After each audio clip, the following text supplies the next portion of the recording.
Okay, Martin and Adrian, at 6 o'clock, we ready to go? Yes, we are, Mayor. Thank you. Okay, I'll call the May 28th, 2024 regular meeting of the Mill Creek City Council to order. We'll begin with the Pledge of Allegiance, and I'll lead it tonight.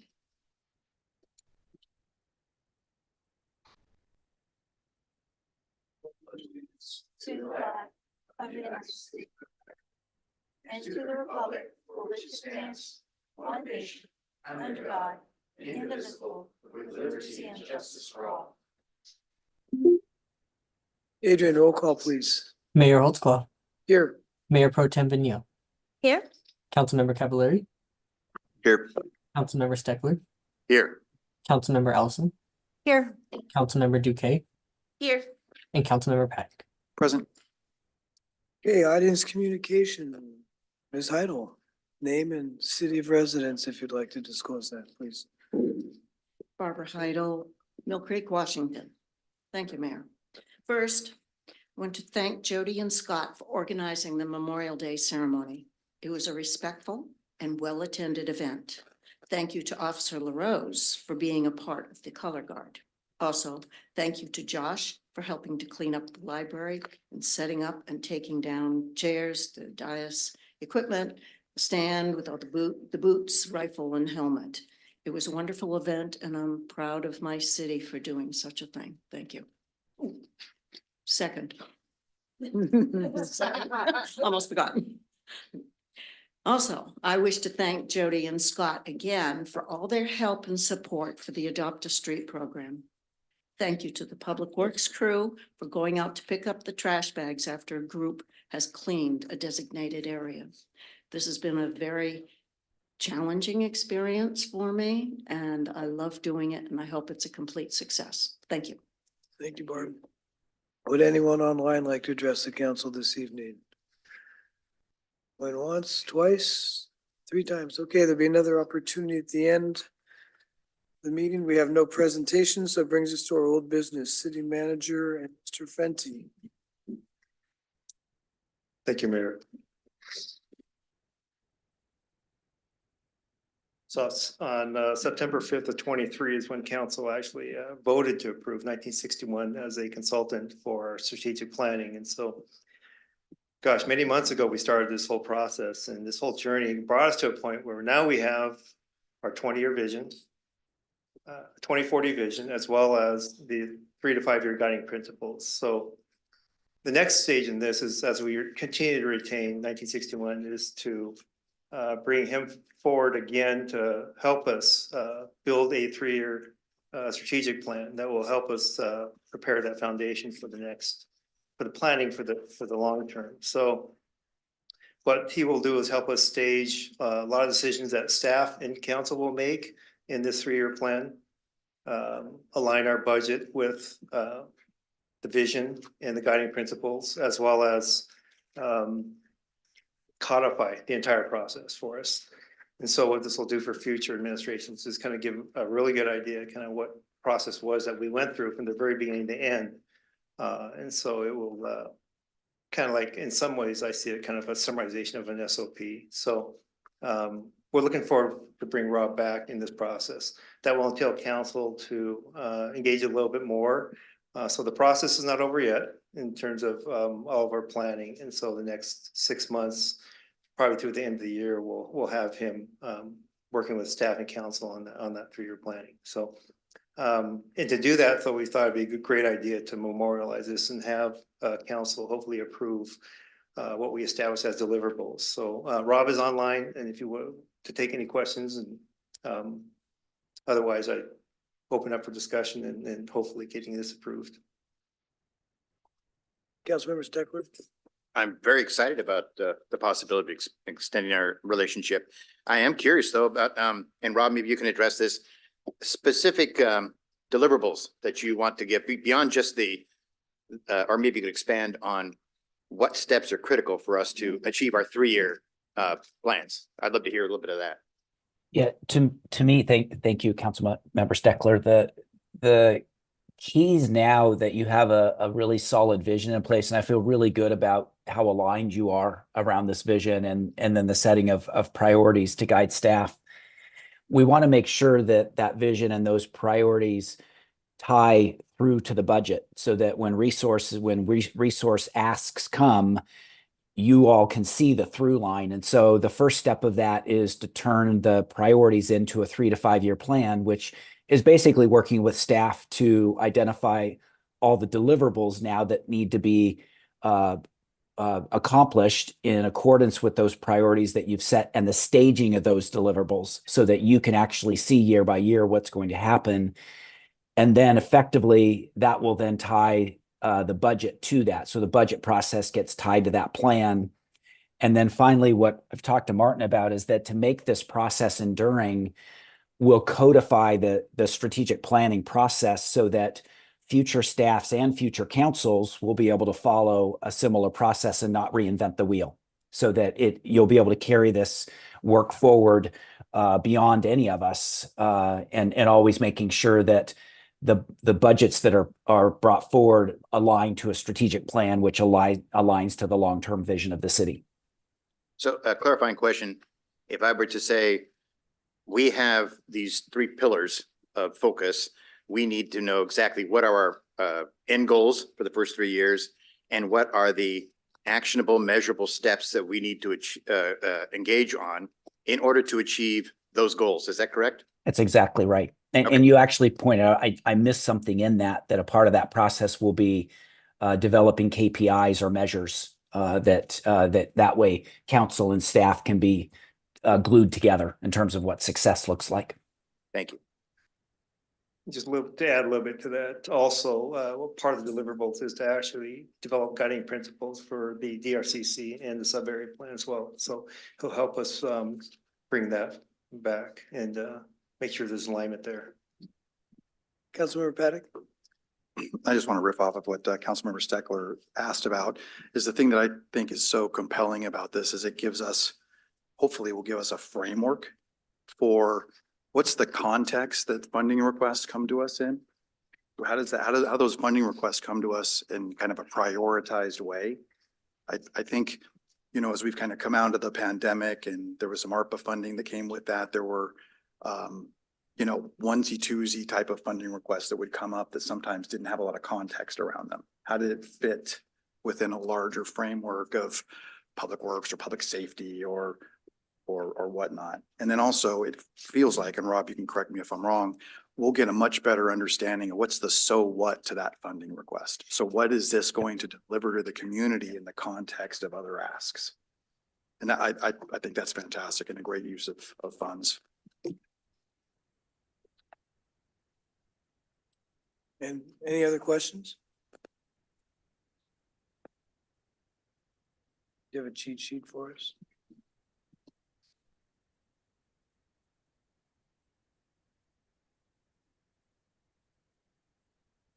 Would anyone care to make a motion? I guess I can make a motion, Mayor.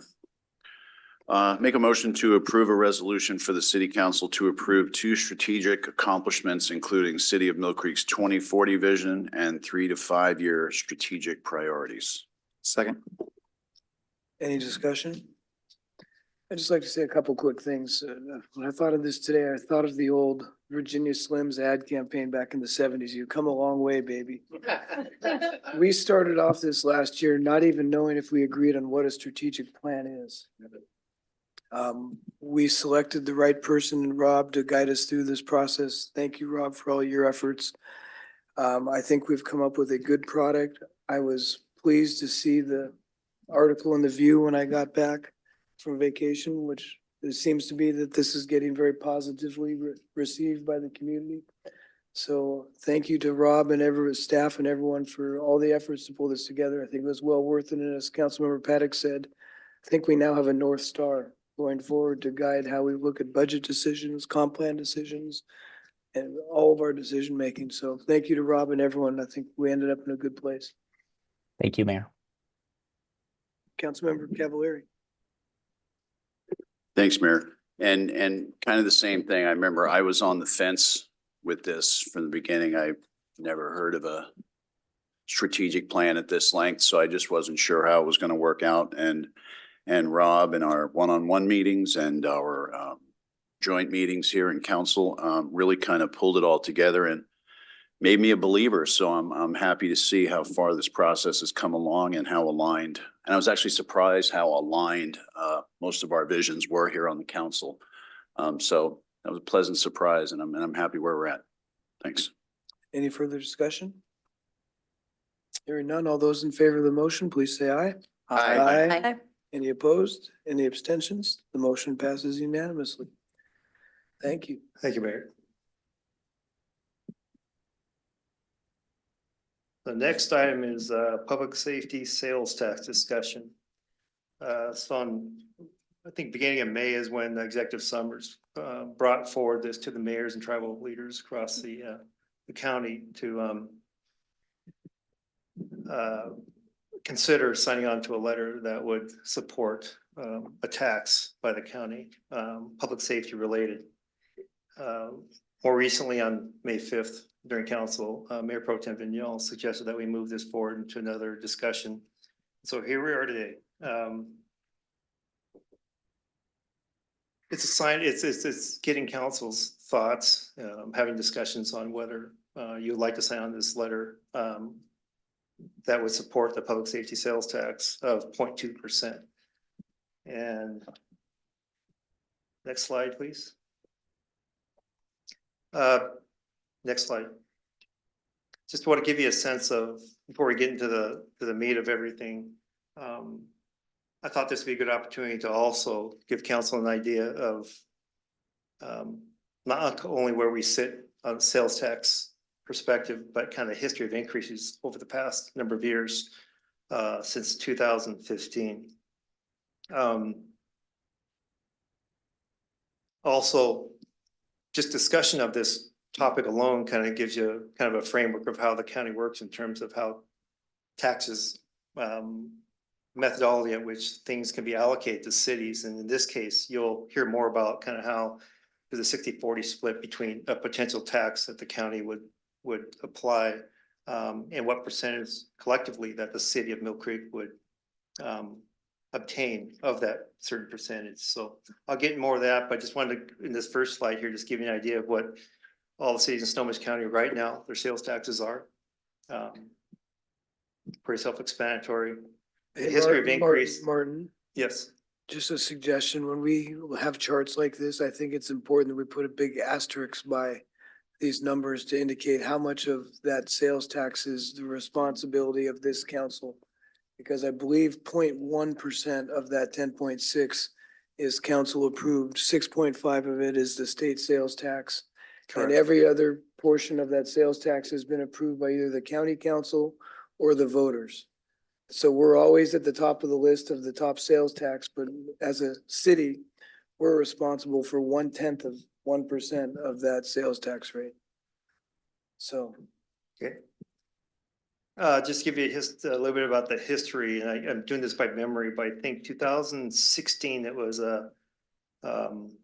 express buses and also community transit related tax for the county. 2017, that 0.5% increase was due to, Todd, I know remembers everything here, but I think it's probably light rail. I think it's a light rail tax that was imposed. 2019, I believe it was 2022, I know was affordable housing and behavioral health related. And then 19, I don't recall. Do you remember? Oh, E901. It was emergency man. I think emergency communications, right? EMS. So just give you a sense of why those increases were. So next slide, please. I kind of mentioned Executive Summers bringing this initiative forward. In June is when he plans on bringing this to County Council for vote for the November ballot.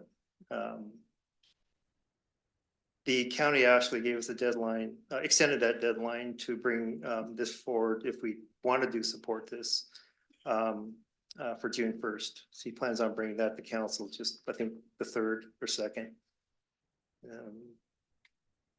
Just some facts to consider regarding public safety sales tax. we do currently have a public safety sales tax right now that we generate revenues on. All of you are probably already aware of that. It was passed in 2012, Proposition 1. There's a percentage by 67.35%. It's currently the RCW that you see there, 82.14.450 is the one that the county is using to potentially implement this tax. Of our current allocation, we currently obtain 85% of that sales tax, and the rest goes to the county, 15% goes to the county. In 2023 and 2024, the budgeted amount on our books was $737,000 for that current public safety sales tax. Year to date, right now, it's about $497K. I believe I projected it out, and it looks like to be just under 800, under 900. Sorry, but I could be wrong. I mean, I just projected it out based on months. Just this public safety sales tax, yeah.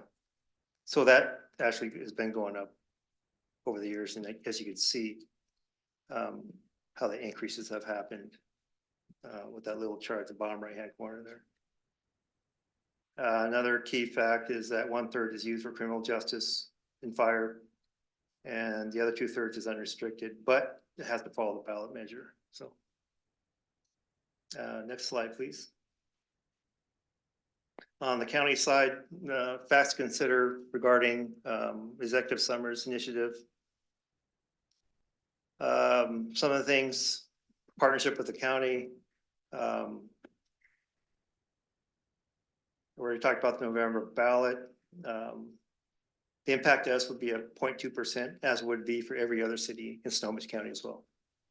An increase. And there's the PowerPoint that's included in the agenda item that kind of shows you the actual breakdown across the cities. And it was a PowerPoint given to us by Snohomish County. That 4.46% increase to Mill Creek, that's a kind of an important piece of it. And the third reason why, when the chief and I talked about it, we thought it was something, given all the factors involved, that it was something that staff supports. The 4.4%, what's important here is to understand that 40% of the total revenue that the county receives goes to all cities. Of that 40%, Mill Creek receives 4.46%. So each city is structured differently. They have different infrastructure in terms of retail and stores and how they collect sales tax, but Mill Creek will continue to get 4.4%, 4.46% of those revenues going forward regardless. So it's on a per capita basis, so it's based on population. I already talked about the collective benefit to us. So, another piece of it on the staffing side is flexible future planning. So in terms of policing, it could go towards staffing, could go to programs, and it could address future growth. So today, goal is to discuss the impact of this PSS tax on Mill Creek and to decide whether you'd like to sign on to the support letter. Martin, can you remind me, did Executive Summers request the city to take a position, or is this one of them where, as a weak mayor, I'm bringing this to council, not willing to sign without having the blessing of the council? So I think it was a request for the mayors to sign, and so we don't, if that's the case, we don't have to take a position unless you want me to authorize, unless you want to authorize me to sign this letter as mayor. I believe it was he asked that the mayor would sign on to it, but how I understood it was that as a representation of the city, but yeah, but I don't think the other cities are being asked or making a decision whether they take a position on the sales tax. I brought it before you because as you know, I don't sign letters as the mayor unless I have the blessing of a majority of the council. So Executive Summers isn't asking for the city to support. He sent this around to the mayors, asking them if they support the sales tax and would sign on to it. So that's why we're bringing this forward tonight. Mayor, my understanding would be that in the case of a weak mayor, then if a strong mayor signing off on that represents the city point of view. A weak mayor signing off on something recommends or reflects their personal opinion because they really can't speak for the city since they're a weak mayor. So I think in this case, it would need to be a consensus of the council. It'd be Yeah. my opinion. And the mayors aren't representing their city. The strong mayors aren't representing their cities. They're signing it as the mayor, elected mayor of the city, but it doesn't necessarily reflect the position of the city council. Mayor Pro Tem? And thank you, Mayor. It's also my understanding when they sent the email was that they're asking for us to sign on in support of asking the county council to put it on the ballot for a vote, which to me is not us saying that we are for or against it per se, just that we're actually asking them to put it on the ballot in November. That's how I understood. I think you're correct. What they were asking of us. Yeah. So to me, that's the question is, do we want to sign on? Do we want to send something to sign on asking and recommending the county council put this on the ballot? Or do we just want to stay out of it right now and it will probably be on the ballot? So I think to me, that's the question for us tonight.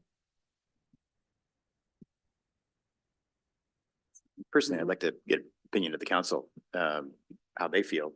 And then I guess there's a decision here that has been made whether or not we want our mayor to sign it on behalf of himself or on behalf of the city.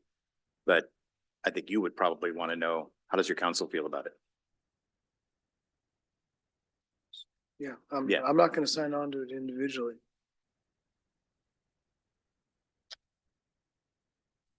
Questions, comments?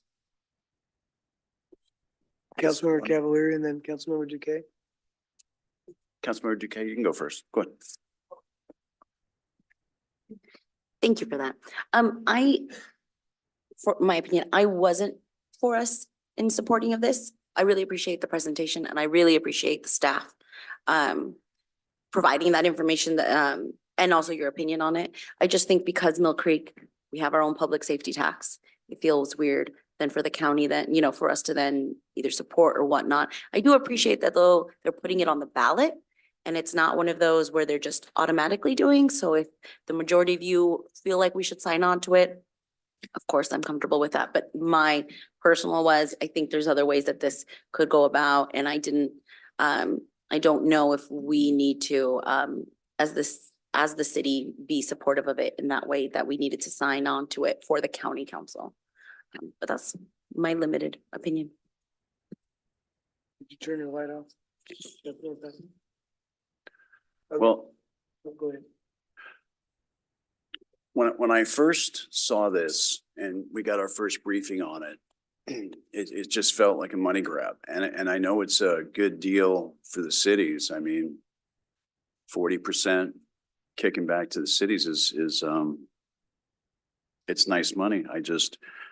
The more I looked into what the county is looking to do, the less I know about it, if that makes any sense, meaning that I don't know what buckets this money goes into. I don't know what specific, I would look at just staying on the statement that due to the drug crisis, we need to increase taxes just simply isn't enough. And I bring this up for a couple of reasons, because I mean, as you pointed out up there, Mill Creek has some of the highest sales tax in the state, if not the highest, with several cities, regardless of how we got there.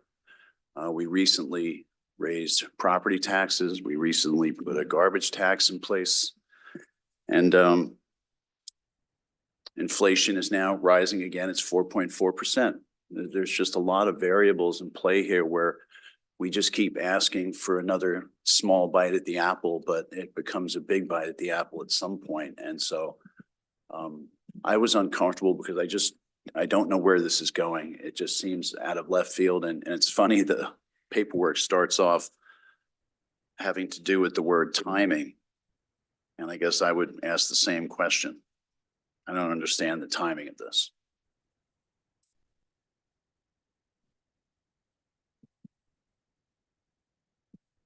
Other questions, other comments? Councilmember Steckler? You know, reason I wanted to make sure everybody else had talked first, because I was hoping I could learn some more about this. I'm a little bit confused about it as well. And it's probably because I'm taking a similar position where Councilman Cavallari is, that, gosh, it's getting so expensive to live. And especially expensive to live in Mill Creek. And so when I looked at property taxes last year and said we had the reserve, it's one of the reasons why I voted against it. It was a small impact, but I couldn't justify why we needed to raise the property taxes. And then I'm looking at this one and it's, you know, we get a portion of it, but why are we doing it? The reason for it isn't clear to me. And that's what Councilman Cavallari also said, is that if we needed it, if we need to increase our sales tax for this particular purpose, if we have no other resolve, then I get it, but I don't see that. So as an elected official, I feel like it's my responsibility to take a look at everything, regardless of my own opinions, and say, is it the right thing for the city and the citizens? And if I knew where this was going and what it was going to do for the city and the citizens, I'd probably be more positive, but I don't see that. So I don't know. I don't think I have enough information. I would not support it, is my opinion right now. I don't think I don't understand why we need it. Maybe somebody can help educate me.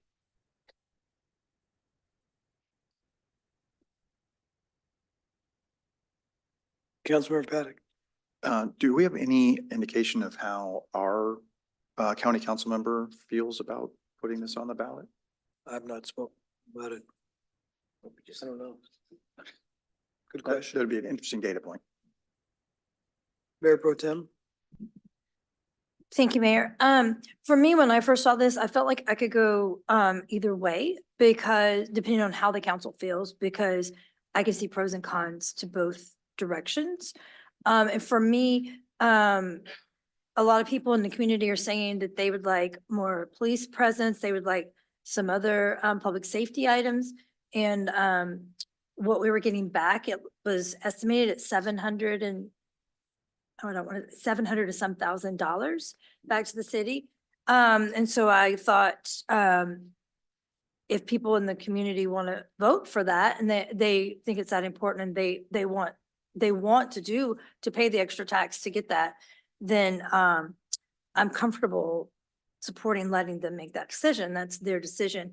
But on the opposite side, I also do feel that we do have a high tax rate for the sales tax, and people do complain about it. So I'm actually, to me, I'm pros and cons, and to me, it's going to go on the ballot or not, regardless of what we do right now, because county council is going to make their decision. So I'm perfectly comfortable as well, staying out of it and letting it run its course, and us not taking a position either way at this moment. So I'm fine.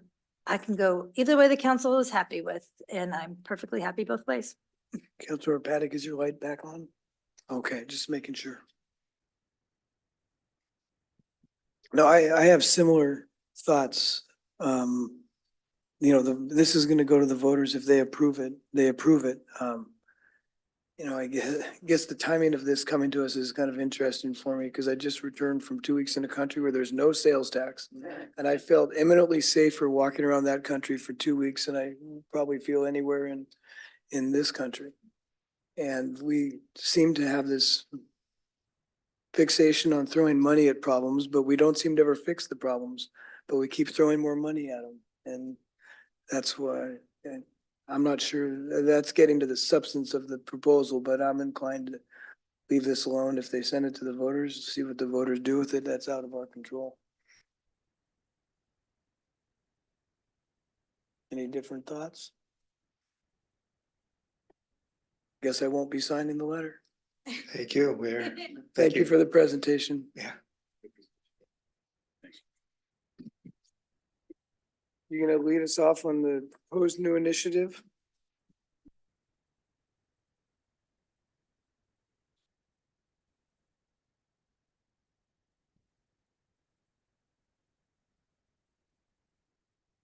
All right, one more. Here's the kind of reworded this wrong, but we're not bringing forward an ordinance. So I want to make sure it's clear. We're proposing a potential new ordinance that we wanted to it relates to the addition of graffiti provisions that we would like to add to our code.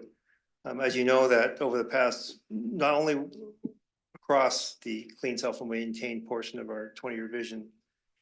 So this aligns with that. The staff have been working, and we will continue working in 2024, utilizing the prior to ordinances that were put forward to address shopping carts and anti-camping. So that's greatly helping us. It's great for our toolbox. And we wanted to add one more, which is something that I believe the word graffiti is actually only mentioned in a different part of our code, as the city attorney mentioned. But thanks to Councilmember Duque, we had our one-on-one, and she brought forward this to me to discuss the addition of code. She did some research over a number of cities, and then I talked to the city attorney and brought this forward with staff. And so we wanted to bring this forward to you. And there's some provisions in here that we wanted to add that we're suggesting that the city attorney put together. And I'll just briefly cover these. And this applies to both mainly private property in terms of due process and how we handle it. But I believe in terms of the defining or declaring what graffiti is, there's a public property piece of it as well. So, and you can see in your packet that defining graffiti is, we wanted to address the defining of graffiti as it relates to defacing, damaging, or destroying, spraying paint, ink, or other substances of both private and public property. It's declaring graffiti to be a public nuisance, as that term is defined under the RCW mentioned there, requiring the responsibility of the party to remove graffiti with a specified number of days following receipt of notice from the city. Of course, the due process piece of it. And then also if after an opportunity to appeal for the city's determination that graffiti is not removed, then we would follow the process of entering the property, removing the graffiti, and then basically charging them for that. So I don't know if the city attorney has anything else to add, but no, thank you. What we're asking for tonight is just for under our governance manual. This is a new initiative, so we're looking for a nod from council to come back to you with a proposed ordinance to review. These are the main features of the ordinance. There are several features that are not in here that we need to add are some elements of due process. So if it's determined that it was a nuisance, that there needs to be an appeal right of some kind. So we need to add that. We also need to figure out what the right number of days should be to grant the property owner to make to remove the graffiti. 2 days is probably a little too short. A number of cities have 10 days. That's somewhere in probably the realm of reason. So we need to figure out what the right appropriate time period is. So this at least gives you a sense of what we're trying to do. We'd probably put the procedures that we have in chapter 1734 for recovery of costs that council's used before when we've had to have the remnants of encampments cleaned up and removed. So we would adopt those kind of procedures to recover those costs. And if we couldn't recover them, we can place a lien on the property. So that's the mechanism that we need to add for enforcement of the ordinance. Councilmember Duque, did you want to speak to the initiative that you've brought forward? Yes, I'm hopeful. I believe based off of conversations I've had individually with council members or just chatting over the last couple months, that this is something all of you would support us looking into. I appreciate our city manager, being interested in wanting to move forward with this, obviously, and seeing a need, and of course our city attorney. The only thing I wanted to flag in terms of this document here, just because I thought it might be helpful in knowing, because they're just bullet points about what would potentially be in the ordinance, and of course our city staff would be the appropriate ones to write, but there's something about requiring the responsible party to remove the graffiti. As I was looking into all the different ordinances of all the cities and counties in the area, responsible party as a definition is not the person who caused the graffiti. So I just wanted to make sure everyone noticed that because since it doesn't have the list of definitions, because that was something I kept running into when I was looking at everything and kind of piecing together what I thought was the right language. That's actually in reference to the owner of the property. It's a little bit, I felt, misleading, but that's actually how most write it. When it says responsible party, it's the party that the graffiti is on. Some cities will have languages in their ordinances about what happens to the person who caused the graffiti or not what happens, but like potential causes or how to recover a cost from them, things like that. I don't know if that's something we're looking into. I know I didn't because I figured that was a police issue. And so that wasn't my focus. It was my focus was how do we get residents or business owners to know what our policy is, very clear about what our expectations are about their responsibility in terms of having this property, with the understanding that it's, also, it's not their fault that this happened, but what are the things that I thought through when we talked about the shopping cart conversations about, are the businesses doing something to prevent people from taking shopping carts? So it's along that. But I just wanted to, in case anyone read that and was wondering, oh, is it that aspect? It's not. And then also some ordinances in the Washington state, they'll even talk about the responsibilities of the city and what they'll do for property on theirs. I didn't address that either in preliminary talks with Martin, because I felt like there's things that we would do within our own internal policy about what that looks like and didn't need to be addressed here. So if any of those things are things that you think should be included, I guess this would be a good opportunity to talk about it or to flag for the city manager as the city continues to draft it. So if there's things like that you've thought about, I would encourage you, or talk to me, of course, and I'll get along with that way. We can certainly bring a draft back for a study session, and if there's, give council more time to take a look at it, and if there's suggestions coming from that, we can amend it. Okay, perfect. So would that be the best way then? Great. Councilmember Steckler? Well, first of all, I also agree. Kudos to you, Councilmember Duque, for bringing this forward, taking the initiative on it. I really like seeing that. Thank you for doing that. I had the opportunity to review this in looking for any potential corrections that I would add to it before city and our illustrious attorney has actually put the smartest additions to it. I support this. I'm sure you guys will add the right elements of days and time and all that. I'm really confident in that. I'm just very supportive of making sure we get this through, because most of all, what this will do is it creates a guidance for us. It takes away the questions which slow down the process. Oh, graffiti was here. What should we do? Well, don't forget that. It's in the ordinance. We know exactly what we should do. We know exactly how many days we've got. So that's what I admire about it. I've seen graffiti set up for quite a while because we weren't sure if that particular graffiti element should go to the property owner or to the city, or should it go to Snohomish County. This cleared up a lot of that. And I think that's what's going to make this effective. We will get graffiti taken care of quickly in an exponential amount of time because of this ordinance. So I do support it very much. I think it's a smart move. And yes, I'd love to look at your suggestions, but only just to be educated. I'm sure they're going to be the smart things to do, but I really would like to see us get this through. Thank you. Councilmember Cavalieri? Thank you, Mayor. Again, I echo those remarks. Thanks for bringing this forward. You know what this screams of? Consistency. Right? I mean, we talk about trying to do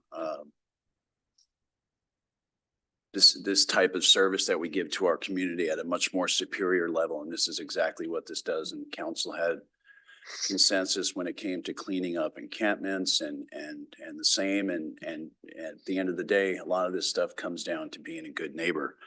And so, yeah, we all know that graffiti is not only just a blight on the community, but most folks don't understand.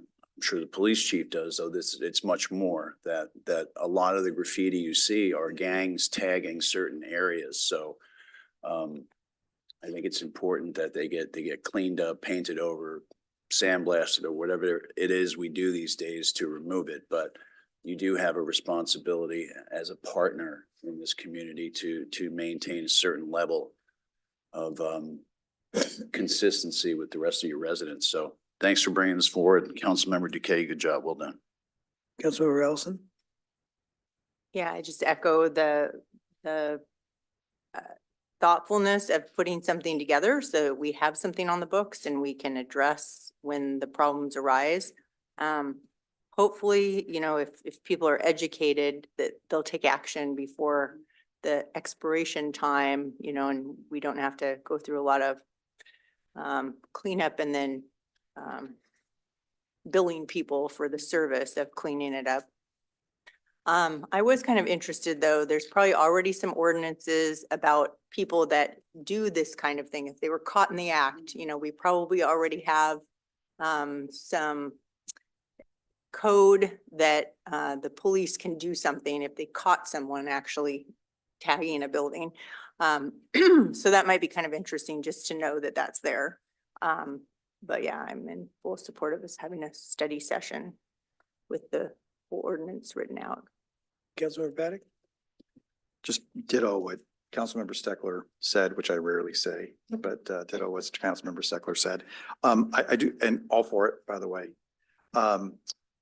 Two questions. One is, will there be any sort of support for preventing, additional support for preventing the graffiti? And what I'm thinking of is some poor family that's, I don't mean poor as far as income, but burdened family that lives on a busy street that keeps getting tagged. And it's so easy to tag somebody's fence. It's hard to take it off. And what happens there? Is there maybe something, if we're going to have a study session, which I'm not sure we need a study session, but what do we do in that particular case for that family that happens to get burdened by just being at the wrong house on the wrong street, where there might be some, as Councilmember Cavallari said, some gang activity? That seems like a lot for them to handle, and I think we should think about that. He's got an idea. So certainly we could try to develop some sort of hardship provision that would address that. There may be some other resources that Chief White could think of that might be available if we have a location where that is happening frequently, but from a civil standpoint, we could see if there's some sort of hardship provision we could craft. Mayor Pro Tem? Thank you, Mayor.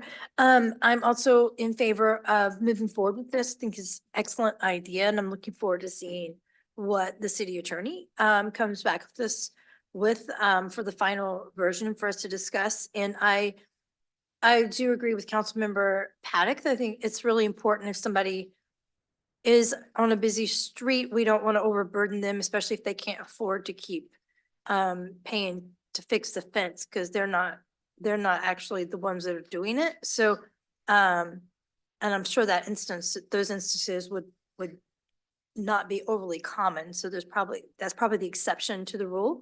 So I'm interested in looking at that when you come back to us. And thank you, Councilmember Decay, for bringing it forward to us today. Councilmember Duque?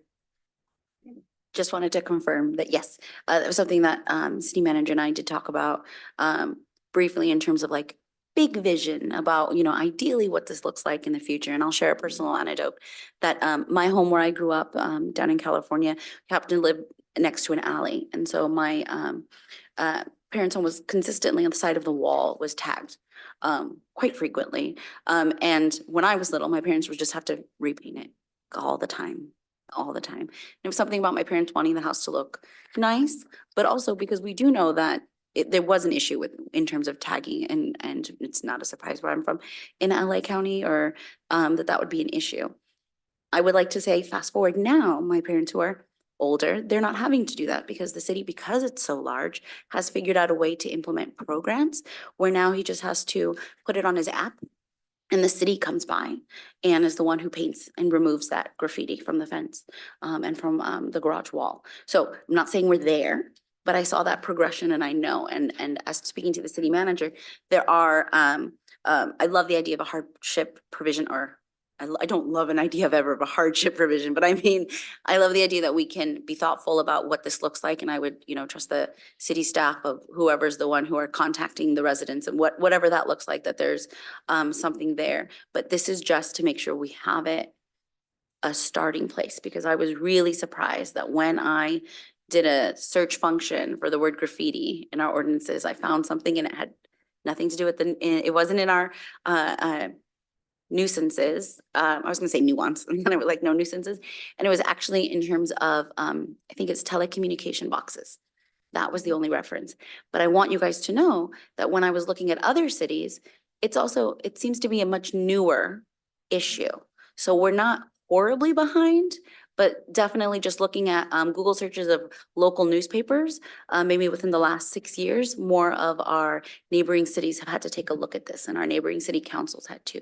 So I'd recommend, if you have the opportunity, any of your friends or colleagues who are other city council members in other cities, that you can ask them about what they found, or maybe even if they have any pilot programs that they know about or are looking into. I think that's something that we could come prepared as city council members to discuss in terms of our part of sharing information. So that's it. Thank you. Councilmember Steckler? Just a really quick follow-up to Councilman Cavalari's comment about hardship cases. I think this is probably a really good point. I can't remember if we had in this about the type of materials, but having somebody who's actually removed graffiti from non-public parks and spaces in our city.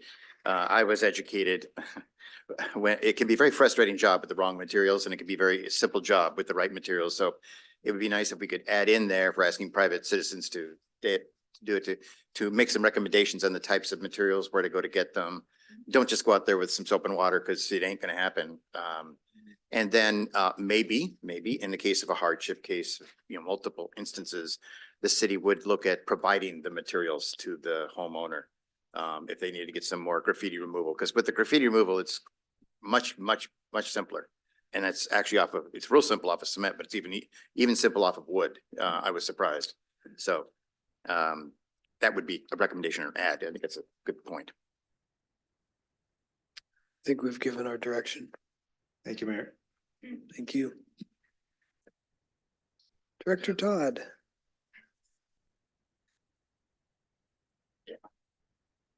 Thank you, Mayor, Council, Mayor Pro Tem and Council for tonight. I'm gonna have, it's been a long day already.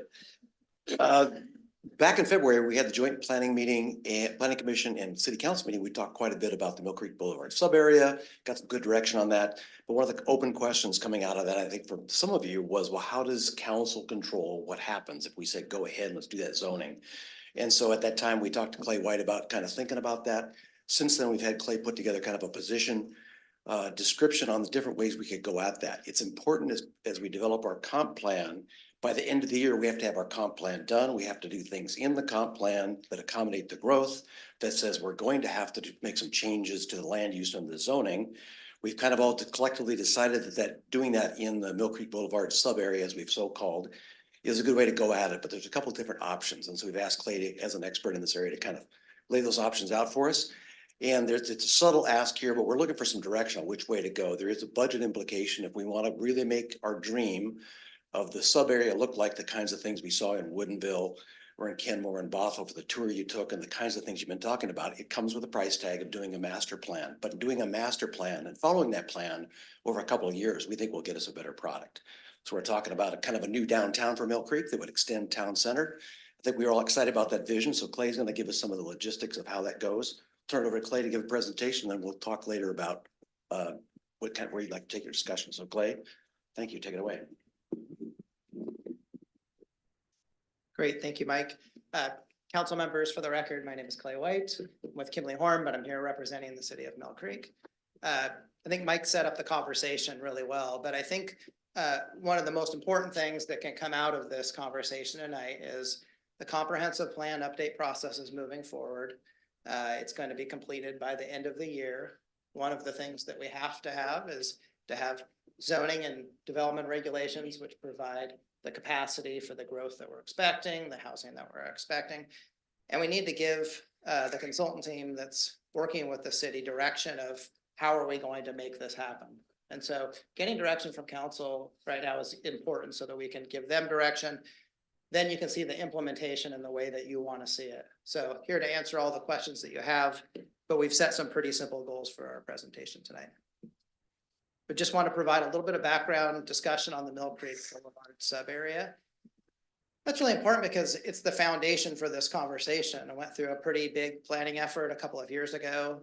As part of kind of ramping up for this discussion tonight, went back and read the sub-area plan, some of the goals, some of the next steps and want to talk about. They frame up perfectly with the discussion that we're having tonight. So just kind of like the strategic planning, you set these goals and then you talk about implementation. That's what we're talking about tonight. I'd like to outline some options to implement the comprehensive plan land use designations and the zoning for the area. So just we're going to provide you 3 options that you can consider of how we want to take next steps. We'll talk a little bit about it. I kind of consider these bookends. So I wanted to make sure to provide you a variety of ideas, and they all have pros and cons, and they have costs, and they have time considerations. So you can kind of see what something might look at like at one end, and then what something might look like at the other end, and then you can kind of weigh what's in your best interest moving forward. And then, of course, we'll answer any questions that the council might have, and the hope is to get some direction so that we can continue to move forward with the comprehensive plan update. So just a reminder, a little bit of a background on the Mill Creek sub-area plan. So the area that we're talking about is just where City Hall is, south across 164th. Completed a sub-area plan in 2023. And at the February council meeting, staff received direction that we'd be looking at make land use and zoning changes within this area to accommodate the population, housing, and jobs targets primarily would be accommodated within those areas. So again, the sub-area plan was completed in 2023. It was not adopted, but actually the timing of it was really good because it really was leading into this comprehensive plan update. So, I mean, I think the information is really good and it kind of sets the table for what you're talking about here. The sub-area plan included a broad set of next steps and actions. I included those within your packet materials, but if these sound kind of familiar, the action plan that was there talked about issues like consider revisions to land use designations and changes needed to the city's comprehensive plan. Complete Mill Creek Municipal Code amendment. So that would be the zoning of what's allowed and where is it allowed and what are the standards and the process for permitting. Prepare illustrative design standards. So one of the things that council talked about and Mike mentioned was wanting to see development that kind of fits your vision, and having design standards or visuals can help a developer know exactly what the city is looking for, instead of sometimes that development agreement process where you're looking at it on a case-by-case basis. Developing a funding strategy for design and implementation of Mill Creek Boulevard corridor improvements. So, what kind of development are you going to see and how are you going to pay for it? Thinking long terms, what would the city be paying for and the developers pay into? What will developers pay for? So thinking long term, and then also developing that long-term strategy for stormwater as well. And then thinking about options for long-term civic spaces, park space, all those places where people will gather when they come and visit the city. Some people may live here, they may be visiting, going to restaurants. What does that look like if this area is redeveloped? So the city council provided direction on February 6th to create those land use and zoning changes within the sub area to accommodate the growth targets. So there's some questions that remain when we do that, and we'll talk about those tonight. But one of those key things, just to make sure for those that are listening in tonight, that decision, is going to require some set of planning within that area, but it also is kind of saying, we're going to focus more growth in this area versus a dispersed growth option, where it may be dispersed within existing residential areas or other areas within the city that more growth is going to be focused here. So let's just talk a little bit about connection to the comprehensive plan update. The periodic comprehensive plan update must be completed by the end of this year. We're on track to do that. Lots of meetings and with the Planning Commission, reviewing policies. The new comprehensive plan land use designation zoning must be developed for the sub area. Direction by the city council will set the path for approaching it as we move forward. And then we've provided 3 primary options for you to consider. I'll go through these. So let's kind of talk about implementation options. So we know we're going to do something, but how are we going to go about it? So let's go through these. So option 1 that we've kind of highlighted for you would be to apply the existing zoning that applies to the town center. And what you would do is you'd make limited modifications to that zoning code. So as part of the comprehensive plan update, we would change that code. You'd have to change some of the densities and some of the uses so that you could accommodate your growth target. But that would be the kind of the least you could do, is some type of code maybe that had already exists within the city. The town center is probably the right one. You apply it to this area and then you let development happen. Option 2 would provide temporary zoning. So you'd kind of put zoning in place to kind of hold tide. It has to be compliant for your comp plan, but it's not something you're intended to be used for long term. And then we do some design standards and new zoning for the area, so it fits exactly what your vision is for the area. And then option 3 would be doing the new zoning and design standards, plus doing what's called a planned action environmental impact statement, where you would understand kind of the impacts of the development that you're planning for. You would understand how to mitigate those impacts. Developers coming in would know what mitigation they have to pay into. What's often not mentioned as part of this process is that it also provides the city to understand how much our improvement's going to cost, who's going to pay for them, think about all of those mechanisms as well. We can dive into a few. Clay, can I interrupt? Of course. But what I don't have a grasp on temporary zoning. Yes, so what this would be, if you're gonna do additional planning, you know that there's gonna be new zoning that's gonna go in place. It's gonna be what you want, design standard zoning, you're gonna go through a process to develop that. But in the meantime, something has to exist. And so you have to put some type of zoning in there that demonstrates that you're meeting your growth targets as part of your comprehensive plan. But you don't want to make too many changes because you're not wanting development to happen under that temporary code. You want it to happen under your kind of master plan, your design standards, your guidelines. So we'd have to put something in place in the meantime. And I'm going to go through that in a little bit of how that would work. Okay. Does that make sense though? Yeah, it does. I just wonder that if you like to use your scenario of temporary zoning, would that, let's say somebody came in and said, I want to do X, Y, Z while this zoning is in place. Are we locked in at that point? Yeah, I think that though the town center zoning doesn't provide a ton of capacity in terms of, and so I think it's less likely that you see a lot of development in the short term because it's not going to give all of the density uses and options that you might get under the under a new set of guidelines. You know, there are things the city could consider if you want to kind of say, hey, we're taking a pause as we do this other planning work. And I'm happy to answer any questions on what those things might be. You know, so I mean, you could find ways to maybe just limit to tenant improvements and other things that keep businesses going, but kind of hold tide.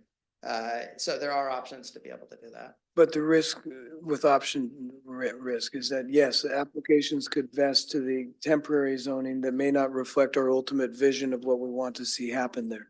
Correct. Yeah, and I think the Mayor Pro Tem and I spoke at length is that we didn't want to see these spaces dropped randomly into different sections where now it's just like you're trying to piecemeal to fix it to get back to what we were originally planning. So think of that maybe as it'd be like options, as you're looking at options 2 and 3, there may be like 2A or 3A, and those would be something goes in place in the meantime to demonstrate you have the capacity for your growth targets, but you could take measures to say, hey, we're not really wanting development to happen in that interim period, but we're taking action. And there's some ways that you could consider to kind of hold tide.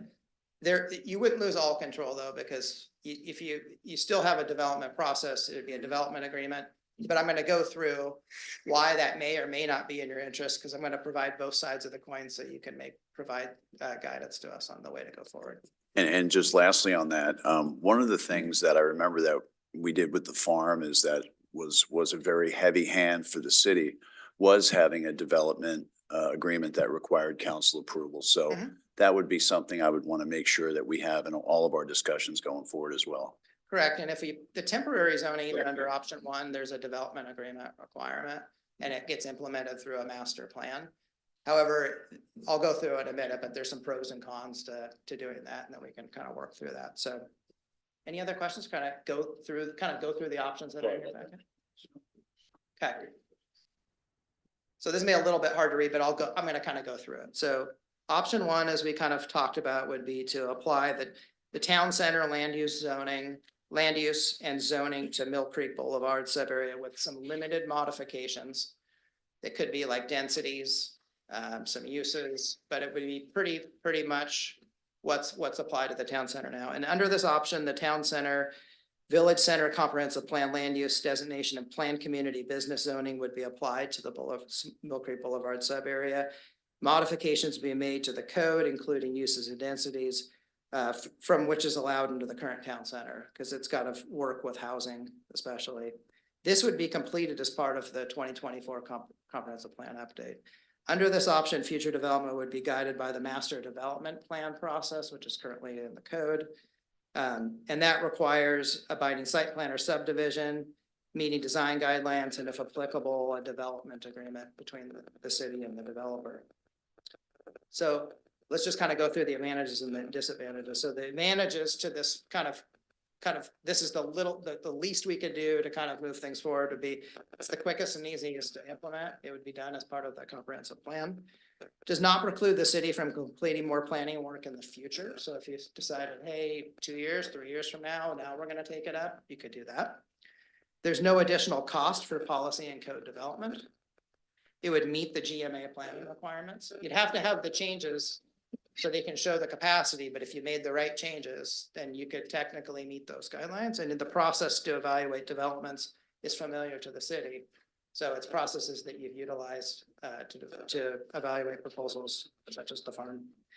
So the disadvantage that could result in piecemeal development, which we kind of talked about. So there wouldn't be like this consistent vision, and like the difference between, even though the farm has slightly different process, the farm like one big piece of property. So it's got one development agreement, and that can work pretty well.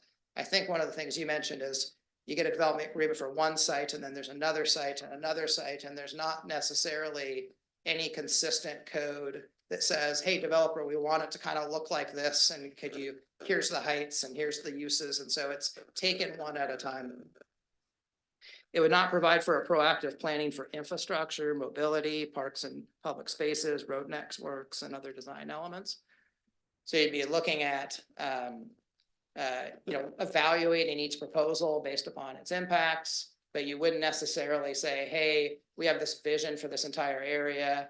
How do we evaluate kind of impacts, what we want to see in those areas, all the upgrades, how they're going to get paid for, and then developments are paying into that or providing improvements.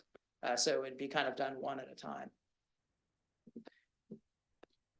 And then capital improvements needed to support development could be a barrier for new projects if they don't pencil. So if you get to a point where some development has some cost for sewer or water or stormwater that exceeds what it would cost to be able to put their development in, then you might stop seeing development within the area. So, but this could be completed by December 2024, and there's no additional cost beyond what you're already paying for the comprehensive plan, which most is funded by grants.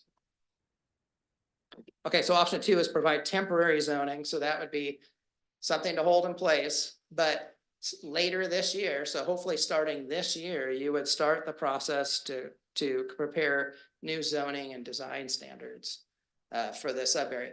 And this is kind of important, this kind of aspect of the starting time period, because what would be nice is if the city would starts this year, then you can on the back end of the comp plan, this process is already in motion, and then you can get this work done in 2024 and 2025. So there won't be this long period between having some temporary zoning in place and when you kind of have these zoning and design standards in place. As part of this process, the city would engage in a process starting the summer to develop the zoning and design standards. This could follow up right on the comprehensive plan. So you could have some early works. There's not kind of confusion between the two processes. The new standards could reflect the community and city council vision for future development, and the process would include a holistic approach to future growth in the area and including community engagement. So this would include planning for uses, densities, design, road standards and networks, mobility, publics and park space. So you could kind of look at the whole sub area and kind of figure out where you want to see certain densities and uses and public connections. So it really could plan it out really well. So the advantages is proactive design standards rather than having standards evaluated on a case-by-case basis. Development regulations will better reflect the vision for the city. And so you can get in place what you'd like to see as development reoccurs. The process will help define uses and densities appropriate for different areas. And I think that's one of the things that's nice about redesignating the whole sub areas. It gives you more flexibility about the kind of uses where they should go, because you're not trying to get a lot of density packed into a smaller sub area. So this will give you that vision casting and really think about what you want to see in the future. And it provides a process to plan to implement important elements of the sub area for public spaces, road design, and all of that. So the disadvantages is requires additional planning engagement and financial resources. The process would not outline costs for capital improvements necessary to facilitate development, or who or how they would be paid for. Temporary code may constrain development for property owners until new codes and design standards are in place, depending on the implementation. If it starts later this summer, this could be completed in 2025. That's just my personal estimate, trying to think through the steps. I've also put a little bit of a cost estimate in there. I mean, I think that if the city was using outside sources, you'd probably do like an RFQ to solicit firms qualified and then negotiate a contract, but that's probably in the ballpark, depending on the engagement and kind of how that process would go. And then the third option is option 2 plus completing the planned action environmental impact statement. Talked about that briefly. That's going to give you a complete environmental review, so you can study the impacts that development in the sub area would have. You would pair that with your new code and design standards, and developers then would know the mitigation for their development, what they'd have to pay into. You know, I think probably the biggest one, when you look at water, sewer, stormwater, parks and open space, but also like transportation impacts and how, you know, what are the improvements that need to be made. So this is the really proactive step of saying, hey, we really want to have the codes, the design standards and environmental review. So we really are knowing what we're getting into and getting ready for a redevelopment to occur. I provided a cost estimate for that as well. Again, that's just an estimate. It really would depend on the final scope, but at least it gives you something to kind of noodle over. Clay, Yes. would option 3 necessitate us to, as part of the comp plan, adopting the designations that would provide the capacity, but would we need to then put a moratorium in place to protect against anything vesting until we get the more specific design regulations and SEPA analysis completed? Yeah, so step 1 would be getting some zoning in place, but you wouldn't go to the lengths of modifying the code like you would under option 1. Like, you're not gonna, my suggestion is don't go to so much effort if you're just gonna replace it at some point. You could, that would be something, as long as you meet the statutory requirements, you could think of a moratorium. That also emphasizes the importance of starting this year, like starting, because you don't want to have this long gap between when these are in place. Again, like this could be something that could be completed in 2025 or early 2026. So again, there would be a defined set of time period where you'd kind of have this gap between what you want and the planning that goes into it. And so there's several approaches that you could look at to kind of limit development in the interim. Councilmember Ellison? So option 3, that dollar figure that you estimated down there, is that kind of equally split across the quarters, between now and the first quarter of 2026, or? Yeah, I think that we'd have to, I think that there would be the ramp up cost would be this year, and there'd be a good chunk that would be in 2025. I just wanted to put 2026 because it could bleed over to that with the environmental. Depends on community involvement and time to do some of the transportation work and kind of the analysis that I know Public Works would be working on. But I think it would be pretty evenly split between this year and through the life of the project.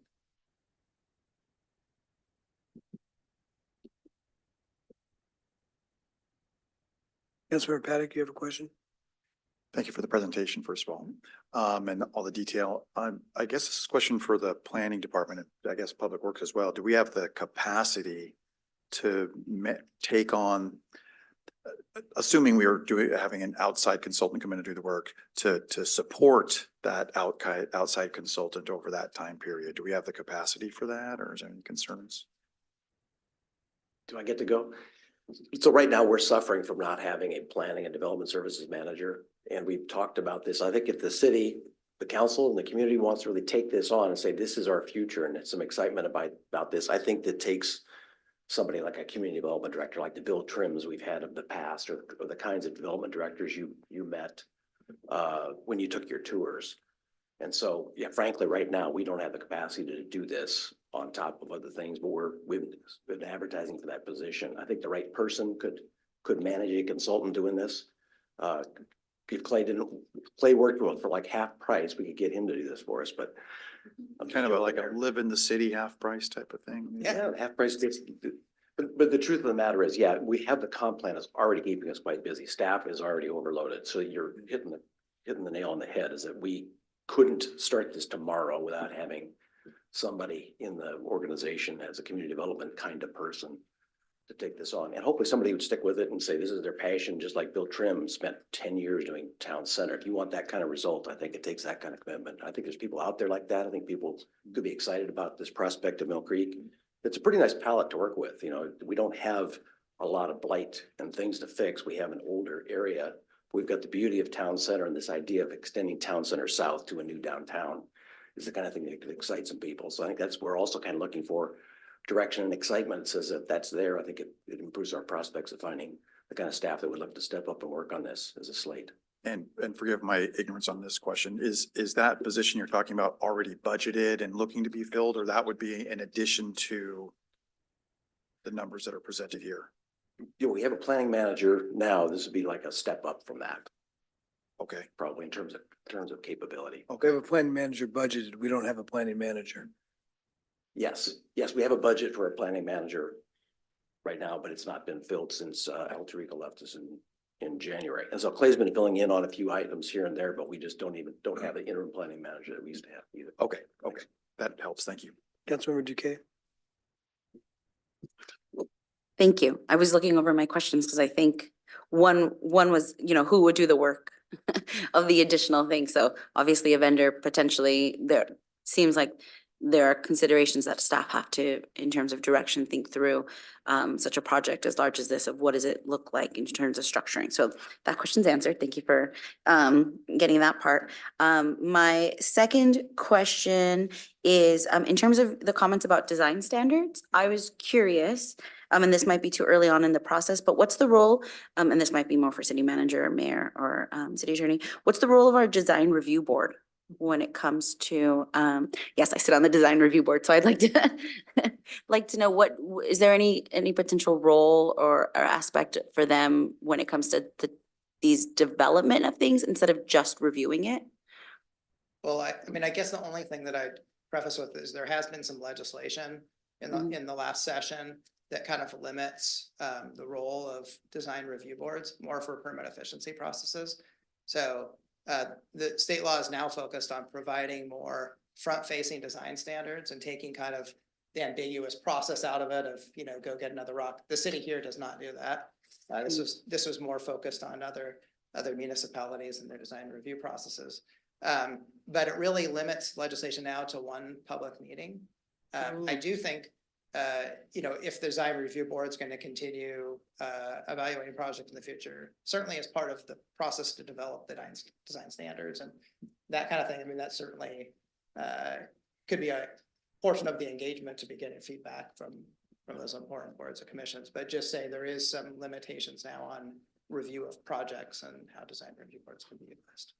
But what I would kind of add into that, I think that we have some experience on our design review board, including Dave Gunter, who goes clear back to the origins of town center. And I think those folks would be very great advisors to the council and to the community about what makes it special. They've been relegated to sign review and things like that, which is not the process we want them doing, but there is some expertise in that group. It's to look at the design standards at a higher level. Yeah, and that's what I was, because I know I was looking over it over the weekend, because or last night, because I did speak to, there's someone from the design review board yesterday at our memorial event, and he just mentioned that he's been on it for 22 years. And so it kind of went, oh, we're going through all these things, but we haven't had any meetings because there hasn't been any review of things in any while. And it is a review board, but is there an opportunity then, because they are residents and this is an advisory role, like what could that play? So I'm just curious and would like for us to keep thinking through as whatever options we go through, that there's an opportunity that we do have some advisory there. And then the two other questions I have. What does the planning commission, their thoughts on these options? And then also what is city staff's opinions on these options? Because I know for like our last presentation, we had an opinion from staff about what we should do, but I didn't see that in the presentation or in the original document that you provided from your organization. So. Yeah, I mean, I think the purpose was coming to council just to get that direction. And especially because there's kind of financial impacts associated with this. We wanted to make sure to come to council first to get that direction. Okay, great. Certainly, if whatever option moves forward, it's going to run through the planning commission for recommendations back to the city council. In terms of staff, I would certainly defer to the staff that's here and wants to provide comments on that. I'll speak to it, then you can add to it. So the same tour, the entire staff, the Public Works and Development Services staff took the same tour just a couple weeks ago that you guys did to get that same sense. That's wonderful. Thank you. Yeah, and because I could see this is important for us to all be speaking from the same voice. And people came back excited. This is stuff that the planners and the engineers have been dreaming about doing, but the prospect of doing a sub-area plan and doing the kinds of things, particularly we saw in Woodinville, were exciting. Bothel's a lot bigger, but if you think back to the Bothell experience, they did a lot of work to taper from their old two-story stuff up to their big stuff. And we've got a little bit of that tapering opportunity here. Woodinville, we think, did a great job of looking at how it fit into the entire area. Kenmore's kind of a different story. We've talked about that one too, but the prospect of doing it in a planned fashion instead of just sitting back and letting developers come in with a 5-story building here and a 3-story building there and no public plaza because nobody planned to make it straight. That is not exciting to staff. That's probably not exciting to the community. But if we give a little bit of guidance and some direction through a master plan, I think if developers can be excited about it, you take some of that uncertainty out. Remember, Main Street Partners said reducing the uncertainty makes projects pencil better. So you have a regional stormwater facility, or you've handled where the roads are going to go, or you've thought about the environmental impact statements of developing close to the creek. Those are all things that make it easier for them to develop, and then we can kind of prescribe the look and feel we like. So I think we're excited about that. I think Planning Commission is excited about that, but it's kind of out of the purview of all those folks. It's a decision because it comes with dollars and policy matters for you to think about. Yeah, I appreciate that. So it seems like because of the things you just said, it seems like an option 3 seems to be the better fit in the long term, which is what, I happen to be one of those people that when I see 3 options, I always go for the middle one, like by default, which is why I know when presentations are made, because even in my daily job, that's what I do. If I want my client to pick something, I know to pick the second one. But I was really thinking through about our walk and about all the things that Bothell told us about the work that they had to do in terms of water. And all this to say is, I think option 3 seems to me to make sense. And it feels like that's what you're saying, that staff would find helpful. Okay, thank you. Councilmember Cavalieri. Thanks, Mayor. Under that, option 3, that 550 to 600K, is that master planner position baked into that cost? No, that would be the kind of thought about consultant costs to complete those tasks. So the actual staff for the city of Mill Creek, that's not baked. But it really, the end up cost is going to be, depends on how it gets rolled out by the city. But I just want to make sure, I think what I heard was the planner position is in the budget, is funded. It just, the person isn't there yet. But I think he was asking a different question. It Oh, would sorry. involve the development of the master plan, because you have to have the master plan finalized in order to do an environmental impact statement. I don't know who's next. Mayor Pro Tem. Oh, I'm sorry, Martin. It's okay. I don't know what order it was, but I think it's a good time to interject now. I was going to do this in my report and kind of briefly talk about progress on the budget process and the things we've been discussing in terms of staffing. So this is probably a good time to bring this up since the conversation is around this. Councilmember Paddock brought up capacity, and I think maybe part of the reason why. Okay, so we are considering addressing a lot of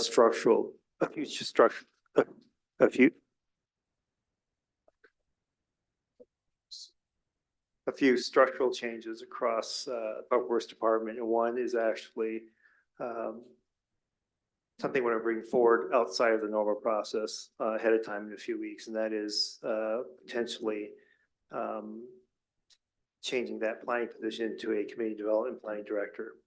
That would address the capacity needs. It would align with Clay and the city's needs and moving forward. So wasn't planning on bringing this up, but I thought it'd be a good time so we understand when you do think about these options that the capacity issues may be relieved greatly by this change. So thank you. But in terms of the budget impact, it'd be an incremental increase because we already have a planning manager in the budget. Correct. So to move that position to an economic community development director would be an incremental cost, not a whole new FTE. We're looking at, correct, about 20,000 per year, 40,000 total biannual. Was your light still on or were your questions Well, answered? might as Oh, I'm sorry, Mayor, I called him Mayor Pro Tem. Thank you, Mayor. For me, we really don't have a choice except for to do option 3 because it's really important that we do this right. Like, Councilmember Cavalier and I said, we were really concerned about it looking piecemeal. And we went around and we daydreamed about what is possible. And whatever we come up with is what this is going to look like for a long time. And I don't want us to just go into this and halfway do it. We need a good plan, and we need to be looking at what areas need to be zoned which way, what design standards we want, so that we come up with something that's our vision of what the city can look like. And so when I look at that, to me, the only way to make that happen is to go with option 3. The others aren't even on my thought process, because I want the best thing. I want us to look the best we can. And that's the only way to make that happen, in my opinion. Councilmember Paddock. What would the funding source be for this? That's what we have to decide. There's many options. I mean, we could use ARPA fund. That's what I've advocated. Formerly known as. For. I'm sorry? Formerly known as ARPA The funds. formerly known, yes, the funds formerly known as ARPA funds. Yeah, what, PRB fund? RPB. RPB. Yeah. Yeah, I got the right letters. Councilmember Steckler? Well, I am, and this is a study session, so we're not making a decision. We're just throwing out ideas and having a dialogue and, you know, that type of thing. So No, they are asking for our direction tonight, I believe. in a study session? They are? We're asking for direction, and I think that depending on the action, that we would come back to council with So we that. are going to make a decision, okay? Well, we'll see if there's consensus on a decision. So let's go ahead with your questions, sir. All right, so I have first a question and then I have a thought. But let's start with the question. So master plan makes total sense. But help me to understand the difference between 2 and 3. Why is 3 twice as much as 2? What exactly is not in there in option 2? Yeah. So option 2 would be just, creating new design standards in your code so that you could then have something that's different than town center zoning. You could have illustrations, it would tell you how to develop. But the thing is that it wouldn't do is you're not having that, what option 3 does is add the environmental impact statement where you're doing what's called a planned action EIS. And that EIS helps you understand and evaluate the impacts of the development you're planning for in totality. So that when a developer comes in, they're not having to do SEPA for each project. They're going to already understand the mitigation that they have to pay into. And so upfront, it's another one of those things they're going to know from the design standards and zoning. They'll know here's where roads are going to go. Here's where we're going to be putting in infrastructure. But in the EIS, you're really going to know what the project impacts are so that developers have that proactively done for it. Some of that work too is also gonna help the city start to understand what the total costs are gonna be for those improvements that are gonna be necessary. Because, and then you can start thinking in your capital facility plan about how those are gonna get paid for and all the options that are gonna happen. So it provides that next level of study to proactively get ready for development that would occur over time. So I hear you saying it's a large part of that is the environmental impact. Yes. That's all option 3 adds. It's Okay, the so that's all environmental it adds. impact statement, it's the planned. So does action it environmental impact. include environmental impact beyond this sub area, or is it just for the sub area? Just for the sub area. Just for the sub area, lot like of it we we- just did on the DRCC, Yeah. same type of thing? No, we have No, not done because that we yet. did environmental impact to designate the wetland. No, that's not environment, that's a different, that's just a wetland delineation. That was not doing environmental analysis on the project on the property. So this would Oh, I be, thought he was talking about, I'm sorry. this would be like substantial amount of study. So take like transportation impacts. You're gonna do Oh, I see. significant transportation studies as part of this environmental impact statement to understand the traffic impacts of applying the uses and densities to that sub area. Then you can understand the improvements that would have to be made. How would you mitigate for that? And developers, when they come in, would know the type of mitigation they have to pay into for their portion of those improvements that have to be made. It also gives the city an idea of what those total costs would be for improvements, so you can understand, are we gonna make a developer come in and pay for this? Are we gonna pay for it and then they pay into that total cost? You know, what are private, what's public? So it helps you understand that and then make choices. If you do option 2, you'll have the codes, and you'll have the design standards in place, but then you're just sitting back and you're going, all right, somebody come on in. And it's less about getting ready and saying, this is what we want. And we know what the costs are, we know what the barriers are. And so you're kind of, you're taking those constraints off. The 3 is doing more of the work that sometimes might be handled in total or in part, or somehow negotiated with the developer, but we're gonna do that in advance and make this a more attractive project to go after. Yes, the city's doing it one time instead of Right. each developer doing it for every single project when they come in. In the normal development process, an applicant would come to the city with an application, the city would review it. If it goes to the hearing examiner, it goes to a hearing, someone could appeal the SEPA determination and tie up the project for years. With the planned action, they do an environmental impact statement on the entire sub area. Someone could appeal the adequacy of that environmental impact statement to court and see if they get a court to agree that it's inadequate. It wants that, if there is an appeal or if there's not an appeal, that issue's dealt with. It's done. SEPA is done. And as Mike said, we heard the representative from Main Street say it's a big incentive to a developer to come in knowing that they don't have the risk of getting tied up in appeal for years because the environmental analysis has been done. So if they're coming in, it's consistent with the zoning, they submit the application, they know that they're good to go. They still have to meet the design standards and all of our regulations and traffic requirements. But it takes a lot of the uncertainty out and creates an incentive for someone to look at this site and actually move forward with something. Okay, so I understand that. It makes it a more attractive project. Yes. But there's still also the chance that the developer may say, despite what you did, I'm still gonna do some of my own studies because I don't think yours was right because of this or that. I mean, it's not like this is, an end all. It's just, it's a hope that it will make it a more attractive site for a developer, correct? Which it should. Okay, so I think I understand that. But, so two is kind of like, this is what we want it to look like. This is the standards of what we're trying to get. So there's consistency with town center. 3 is not only is that what we want, but we're going to show you why this is such a proven project and why you should do it for us and bid for it. So the second, that was my question. Thank you. Got it. My second one is not a question, but it's a thought, and it's why I'm actually struggling with this, and why I was hoping it was a study session, and I'll tell you why. I'm tainted. I just came from a meeting this morning or today at lunch with the Snohomish County Economic Alliance Council, talking about their plans for Snohomish County. And what it did was it really reinforced in me the population growth and the need for housing. I mean, just, wow, it made me think even more. And so I came into this council meeting tonight looking at our Dobson-Remler big, huge property that we're thinking about putting a civic project on. And then I look at the sub area and I go, well, sub area is a more contained space, which if we did put housing or project in there, it'd be one project probably fit in there. It's going to be tight. But we have a lot more space up in the DRCC.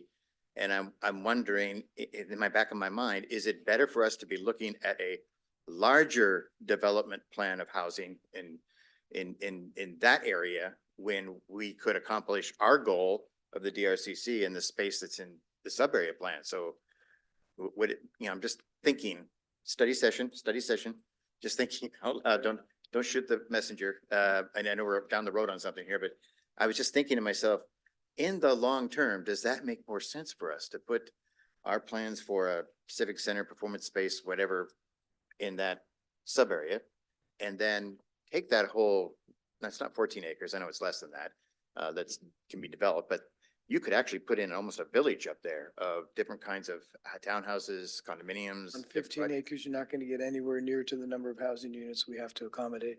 But isn't that more than what you're talking about in the sub area? No, There's more land in the sub area than there is in the DRCC. absolutely. There's 15 developable acres in the DRCC. We're talking 75 to 100 acres in this sub area. Pardon me? We have 75 to 100 acres in the sub area compared to We- 15 acres in the DRCC. We have 7,500, 75 to 100, 75 to 100 acres yes, in the sub area. yes. And we only have 14 in the DRCC. It just seems so much bigger at the DRCC than it does in the sub area. That sub area, are you talking about just the strip malls, what I'm looking at? No, You're I'm talking about all the industrial, everything that comes talking over. the entire sub area. Yeah, I'm, okay, I'm thinking about that too, but that's gonna be in our, in our case, we have a piece of land right now that we can start developing on, and that sub area, my greatest concern is when we start trying to kick out the sheriff's office and the wildlife and everything else. I mean, We're to not me, gonna that's kick gonna be anyone. far more difficult than the strip mall. I'm sorry, I'm thinking, that's like step one is that wonderful strip mall, which is the easiest thing to possibly take over, but to get into that other area of the sub areas, that's gonna be very difficult. It's gonna take many years to get down the road on that. I've got to assume, because those are much more ingrained industrial type entities. Just to be clear, we're not gonna kick anyone out. Well, Actually, the sheriff's gonna kick himself out. They're building a new precinct in Cathcart, so. oh, they already have made that? Oh, okay, all right. That might be easier than just, that takes one down. All right, so sorry, getting shot at here. Just that was my thoughts, in, we have something else here. Is this the best place to put things that we're thinking about and housing where we're putting it? I guess if we can eventually take over all 75 acres of the sub area, yeah, that's a better plan, but I just, I'm a little, I kind of like to be alive to see it. I know I'm probably the grayest one here, but, maybe I'll shave my head, But next time. the planned action would give an incentive to a private party to assemble the properties. I don't know that we're ever gonna get into a position to assembling as a city a large amount of acreage, but doing the planned action, I think, would give an incentive to someone to look at a large chunk of the sub area and assemble those properties and move forward with it. That we're hoping that would incentivize them enough to take action. I understand. I'm just, One of the things I just share is that for all of the cities where you saw redevelopment, there was a meeting just like this, where they had conversations that were just as difficult as this. And they happened a long time before you saw the first shovel in the ground, because planning Yeah. is a proactive process. And so it's not just about doing a new code or design standards or thinking about how you can be ready when development occurs. Starting the process of just thinking about how you transform areas. There's other big planning processes that will come with this, of thinking about the redesign of Mill Creek Boulevard and how you're gonna handle stormwater. Where do you want those parks? And it's exciting. It takes time. This is that kind of that moment where you go, we're heading down this path towards that end. And I also hope that I get to see it as I live here to see. you got a better shot than I do. I'm gonna tell you that right now.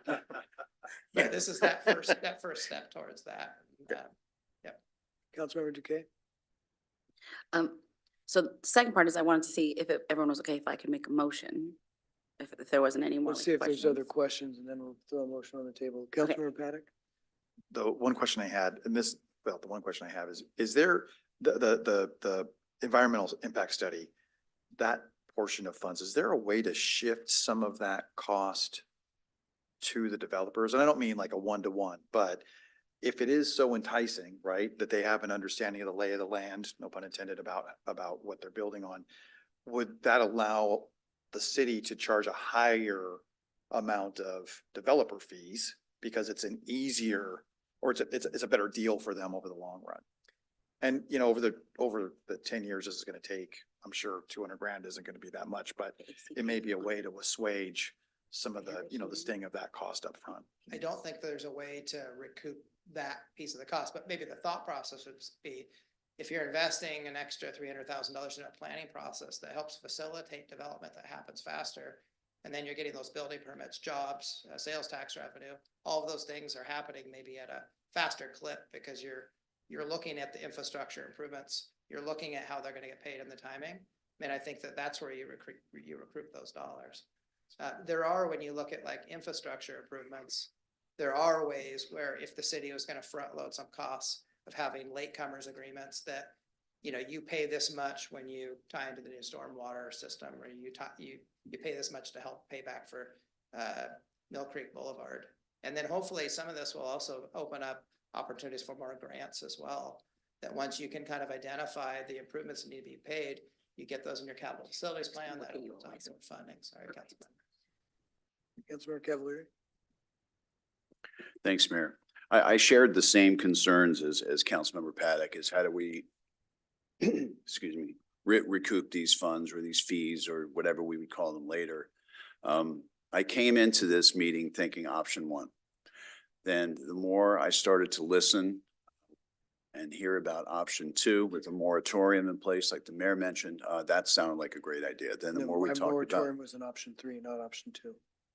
Just to be clear. And then I was going to finish. And then when we talked about option 3, well, I assumed it was 2, but I thought how it would apply to option 3 and the possibilities there and give us control over that. And so I moved in that direction, same way. And to make this attractive for developers, I think first of all, it already is, but to make if we're only talking an additional, you know, few hundred grand to do what we want to do and make it look like we want to look, I mean, and that's just silly. In my opinion. Yeah. You want to make a motion? Yes, is that okay? But before, Have further discussion and want some motions on the table and seconded. Yeah, go ahead. So,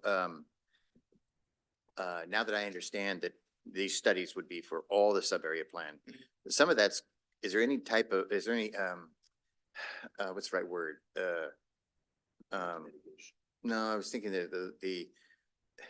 that how current this information will be if it's to a developer who's looking at it 10 or 15 years from now. And they go back and say, well, your study you spent the money on, you know, you did that 10 or 15 years ago. We got to do a whole new study. It's out of here. Yeah. Or is it, no, it's going to make sense. It's going to be around. It's going to be current. I mean, there's an expiration on environmental information, and it could happen two ways. I mean, if something didn't happen for a very long period of time, it may need to be updated, but that could be in the city's interest to want to like update information. It could be a different vision. It could be. Hold on. Somebody hit the Yes. button, sorry. So, I mean, the environmental information is gonna have a shelf life. It could be 15 years, something like that. But at some point, it may be the city that would wanna reevaluate that and just, but I think what you're looking at is you're building off the work that's done. You're not starting from scratch. So that's a really good question. Because it's likely it'll take a while for it to all build out. But the thing is, by that time, you're gonna know what's occurred and what hasn't, what's been built and what hasn't. And so, I mean, I think you could focus that down and the cost would be, prospectively, it'd be much smaller. So my understanding, which is, I guess now wrong, a master development plan was that this is what we want it to look like. This is what our plan is.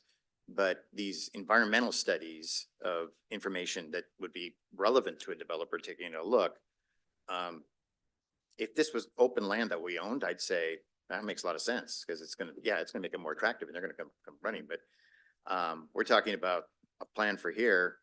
Do you have that land? No, we don't have the land yet, but that's what we want it to look like. And here's the environmental studies. How long is it gonna take? And that's where I've always had a challenge with the sub-area plan. I think that's why in my mind, I thought of that crawl, walk, run, where the first step is that the strip mall that's owned by one person, we could start there and the value would be much greater, and then move our way through to create this master vision of an extension from town center. But, maybe we could justify it as, you know, environmental studies for the city of Mill Creek. And that would be, I guess, would that make sense for like what we're planning on doing in other parts or possible annexation or other benefits of using this type of study? I back in my mind, and I'm the most ignorant one on the council here, especially 2 doors down here. That does this make sense when we don't own it? I love the master plan. I love the idea of this is the vision. I really like that. That costs 200-300, whatever that costs, that makes sense. I'm just questioning the additional cost here for something. Will it still be viable? And also, somebody to my left just said, it's not that much more money when you think about it in the cost of developing and growing your city and growing your development. Yeah, it's not a dumb spend of money or a relevant spend of money. I'm just trying to determine if that's a good spend for us. So I'm a big proponent of 2. I just don't know enough about whether or not I'd want to say that 3 is my choice as of right now tonight. But I could be outvoted. In not trying to dissuade you, because I mean, all the options are there for you, but think about it this way. Think about the difference on option 2. Each developer would come in and do a traffic study, and they would do a piecemeal and incremental. And at some point, maybe they trip a requirement that keeps them from building because the cost is too great. The planned action would say, we're going to study this all together. We're gonna take a look at how much development that we would propose within the subdivision, housing units or commercial. And we're going to study the impacts on our roads, and then we're going to understand what the mitigation would be. And then developers would come in and know that they can pay this piece of it towards this end, which would be that holistic change. Or it could be how to manage stormwater.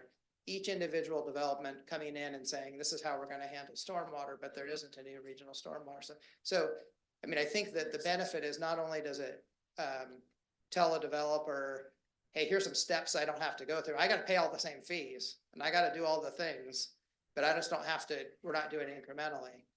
So I think that's what it says, but on the back end, you're also getting some information up front about how much things are going to cost and how they would be paid for and what makes, because then you can align your development regulations with those costs too, so that you can make sure that what you're proposing in terms of zoning is going to make some market sense for the cost of providing all the infrastructure too. So that does make sense. That does make sense.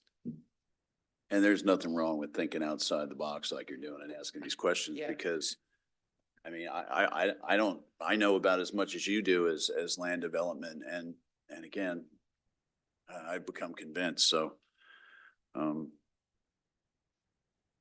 yeah, make your motion. So can I just make sure with Martin and Mike, the direction I think we're looking for is just direction that we would move forward with option 3. Correct. And then we would be coming back with, the options to fund and get that process started. Is that correct? Yes, 1, 2, or 3. Which direction generally wants to head? That's what I was gonna, because I see a motion here and then I just want to say, oh, I assume I add option 3 to the end of, it says, I move to proceed with planning for, or that we move to proceed with planning for the Mill Creek Boulevard sub-area as part of the 2024 periodic comprehensive plan update with option 3. Second. Discussion? Oh, Speak to your motion. yeah, is that okay? Yeah. Because it was a little bit, when I wanted to make the motion, I just wanted to flag that I also thought about the DRCC when thinking about all of this, because there was a lot of, something that we should just be thinking about is what land should we own, can we own to be able to make these considerations? And I really appreciate the conversation we had about option 3, and I hope we'll vote for that one specifically because from what I understood in our tours of the cities, it seemed like that aspect that you're adding to option 3 was really helpful. But also from hearing from you and then from what I'm hearing from staff, it seems like this will also just be beneficial for our workload, for our staff, for how this whole process will go through, that we're not piecemealing it that way and not being so reactive and just being more proactive to it. So I like us going with option 3. Any discussion? Yeah, I'm going to support option 3 as well for 3 reasons. First, from what I heard of our discussions and what everyone's vision is, I think option 3 is the best way to get us there. I also think it aligns best with the strategic plan we just adopted an hour ago. And third, I've said before, I think this is a perfect opportunity to use the funds formerly known as ARPA dollars to put some skin in the game for this project and to incentivize this actually becoming a reality and not something that will just sit on the shelf and we sit back and wait and hope that something comes along someday. And then finally, I think this also is, it's not a knock on the East Gateway, but, I think in retrospect, the East Gateway didn't develop the way we all hoped it would or as was originally anticipated. It may have been come out differently had we had the ability to do a planned action back then. Again, no fault to anyone, but I think this gets us to a point of avoiding having that happen with the sub area and having to develop more consistent with what I think our vision is for it. So I'll be supporting the motion. Councilmember Cavallari? That is a fantastic point you just made right there. Kudos to you. Secondly, this was exactly what ARPA funds were supposed to do, right? I mean, this was one of the rationales for Funds giving the money. formerly known as ARPA Well, the funds. funds formerly known as ARPA, but whatever we're calling them these days, I think this is probably one of the most appropriate uses that we would have done because it is for development in the city. So 100% support. Any other discussion? Mayor Pro Tem? Thank you, Mayor.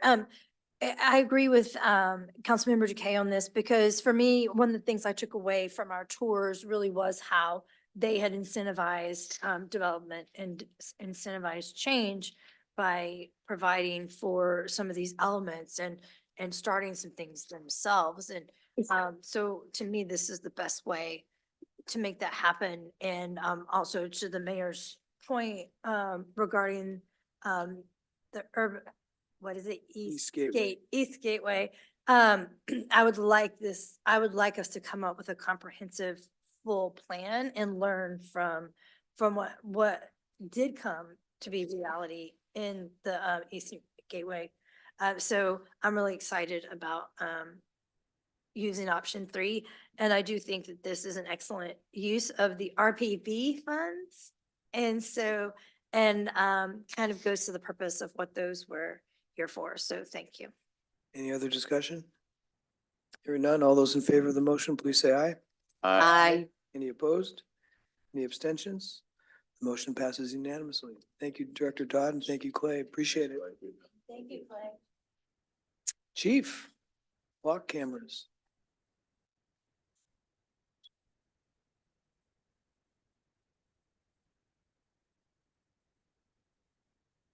All right, good evening, council, Mayor Pro Tem. Thank you for the opportunity to speak to you tonight.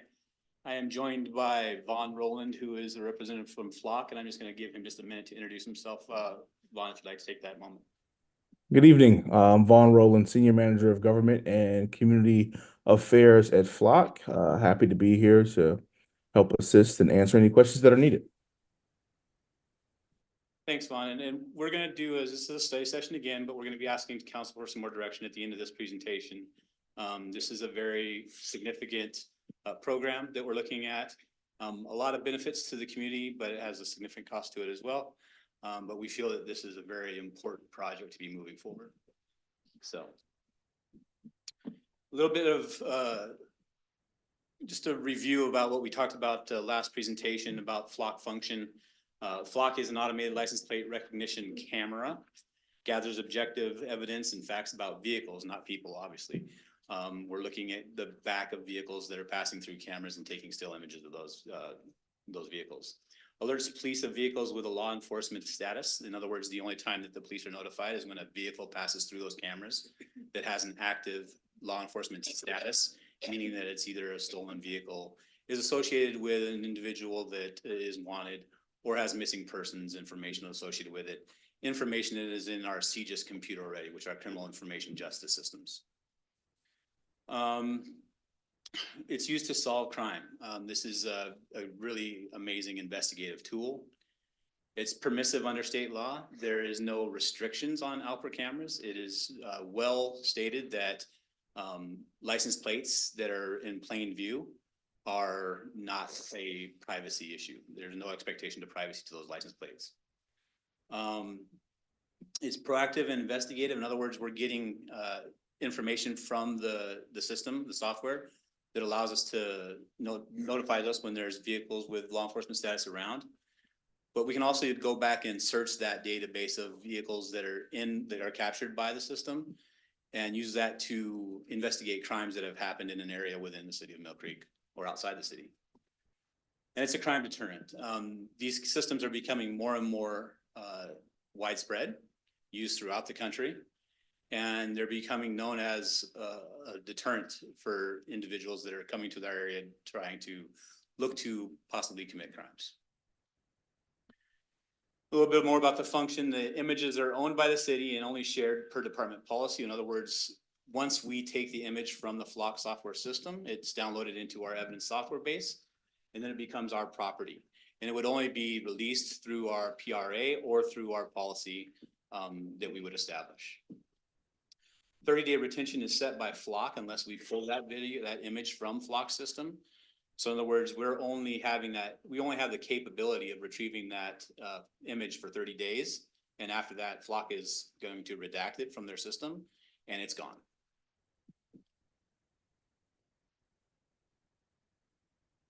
So the Constitution implications: does law enforcement use outward technology to violate the privacy protections of either the Fourth Amendment or the federal Constitution or Article 1, Section 7 of the Washington State Constitution?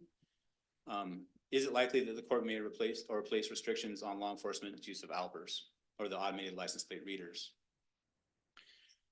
There are several cases that I actually have on the next slide here that show that this has been a conversation in the past. The fact of the matter is that multiple courts have ruled on multiple cases through case law that license plate information is not private. Law enforcement officers have the ability to run license plates and to check on the status of those license plates and the vehicles they're associated with. Back in the day, in 2003, when I became a police officer of the city of Mill Creek, this is something that we used to do frequently. You know, a long shift of 8 to 10 to 12 hours. You do take a break and you park on the side of the road and you try and gather some, especially on graveyard shifts, right? You're trying to muster that energy. But while you're there, you're checking license plates that drive by and doing that type of thing. This is what we're doing is we're leveraging technology to be more efficient, more effective. And now we're having technology run those license plates and they're just alerting us as to when we're needed. So here I'm listing 6 cases. There are others as well, but I think it's well established that the license plate is not a privileged information.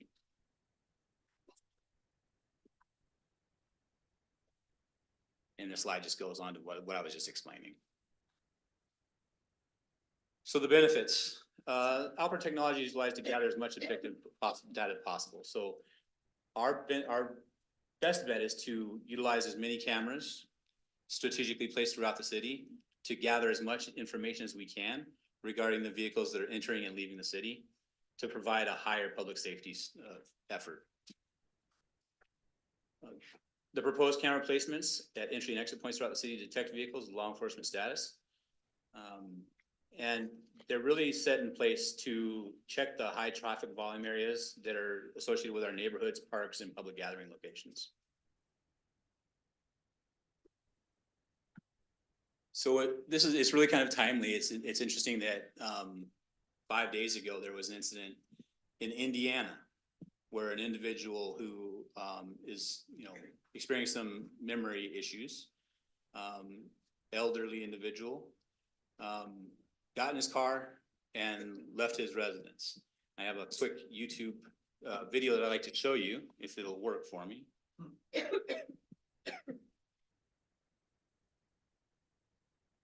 Yeah, this is it, right? Yeah, it's not escape.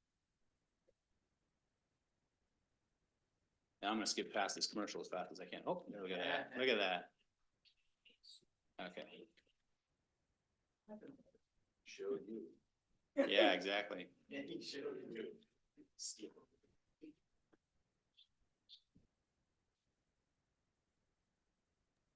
Are you able to hear in there, Chief? We can hear and hear barely.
Just a little bit of an example of what this technology is doing in other jurisdictions.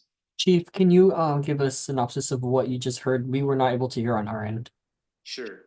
So an individual is having some dementia, got in his vehicle in Indiana, drove 145 miles. His family reported him as missing and endangered. The police department in Indiana issued a silver alert, which is similar to an amber alert, but it's for individuals that are at-risk adults, vulnerable adults. The police department in Ohio, in Marysville, Ohio, 145 miles down the road, who has a flock system, was alerted based off of the silver alert information in the computer that recognized the license plate number of his vehicle driving through their city. Alerted the officers. The officers were able to utilize the multiple deployments throughout the city to get an area of where the individual might be. An officer was able to locate the vehicle, performed a traffic stop, purely out of community caretaking, not out of a detention, and was able to contact the driver, who you saw the contact there, thought he was still in Indiana. So they were able to talk to him, let him understand, put him on the phone with his family. And then his family came all the way that 145 miles, drove and came and picked him up. So it's also about the quality of life issues that we're able to address with these, right? It's not just about the criminal element and those types of things, these missing individuals, which can lead to criminal investigations. But this is an instance where a quality of life issue, where an individual who's experiencing a mental health crisis is now returned to their family because of this technology that's being utilized on the roads. So other areas that we're really benefiting from this is in stolen vehicles. Last presentation, we talked about robbery investigations and homicide investigations and kidnapping investigations. But this is just a little bit of the data that's been shared by the Arlington Police Department with us from Chief Ventura. And July 1, 2022 through March 2023, they had 52 stolen cars recovered in their city. That same time period in 23 and 24, they had 109 cars recovered. So they're locating, we're recovering a lot more vehicles that have been stolen. And that, although that's a part of the criminal investigation side, it's also a quality of life issue for getting those vehicles back to the people that they're rightful owners, right? So it's addressing a lot of different things.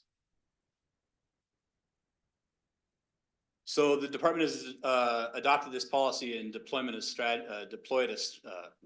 with a deployment strategy, and identified several locations throughout the city, 26 to be precise. There is a 27th that we're considering right now, but right now we're looking at 26 cameras across the city. I provided the council and the members of the audience here with a packet. We'll be providing that later that have those locations. It's on the dais there for you. But really, we feel that along with Flock and talking to them and what we want to accomplish, these 26 cameras are really where we should be. This number is started with 32, and we've moved it back to 26, just because we just felt like that's the best approach. So a little bit about the service agreement with Flock. Okay, really what we're doing is we're leasing cameras. It's a subscription. We are leasing the cameras and access to their software. Flock will grant us access to the features and functions of their service, of their software. They are authorizing us to access their system to receive those still images. They'll provide us with customer support, service in person, by phone, and via email. In the event of a defect, Flock will come out and try and work through that defect. If it is done through damage or vandalism, there is some replacement cost for the units. Typically, those units are not placed in a location where they're easily damaged. They're somewhat higher. They're placed, 15 feet above the surface. There's a lot of things that they take into consideration, but that doesn't mean that they're invulnerable. And there is a clause for non-appropriation. So if this is something that we just simply can't continue to move forward with, we can leave that agreement with a 30-day notice. So the fiscal impact is significant. We are looking to enter into a 5-year service agreement. The reason for that is because we want to lock in that price now. There's already discussions of increase in price in flock equipment. The longer we can lock them in at the current pricing, the better we are, if this is the direction that we're going to go. So over a 5-year period, the total investment would be $402,400. That does include original installation fees. There's some costs associated with that. That does include permitting for the PUD access to the poles that the flock cameras will be placed on. And it also does include 2 flock poles. Those poles are for locations that we cannot mount the camera to an existing infrastructure. So year 1 obviously is a little bit more expensive at $84,400, and then the following years at $79,500. So we do have some funding options. Funding option number 1 would just be a general fund reserves funding option. Number 2 would be partial funding from the general fund, and then the possibility of future grants. It has been difficult to locate grants that are associated with this. I've done a little bit of research into 2 grant possibilities, but they're difficult. But that doesn't mean that this is technology that's going to be, catching on. And I think the grant opportunities are going to be more and more as we go down through these years. Partial funding via the allocation of the RPB, and then additional from general funding, or any other direction from council that might be appropriate.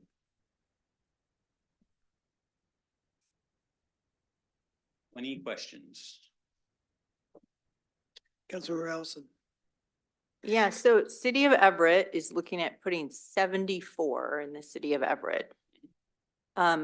You mentioned 26, but your presentation said 24, so are we? So there's 24 placements of cameras that are going to be on existing infrastructure. Oh, okay, and then the And 2 that will be are on flock on cameras poles. for a total of 26. Okay. And in an article that I read about the Everett cameras being installed, they did obtain grants, or they're looking at being able to completely fund it with grants. I looked at the grants that the City of Everett is looking at, and there may be some challenges there. Okay. Okay, but there is an opportunity perhaps. We brought this up with Congresswoman Delbene when we met with her a couple weeks ago, and there might be an opportunity at the Oh, at the federal too. level, perhaps. Yeah. Okay, okay. Did she? I don't remember that. That is one of the grants that the City of Everett is looking at, I believe. Another grant is through the, there's a anti-auto theft initiative. That grant talks about supplanting, or a non-supplanting clause in there. So if we were to fund them, we would not be able to utilize those funds to address the camera cost. Thank If you. that's correct. We talked about that the other day, so, yeah.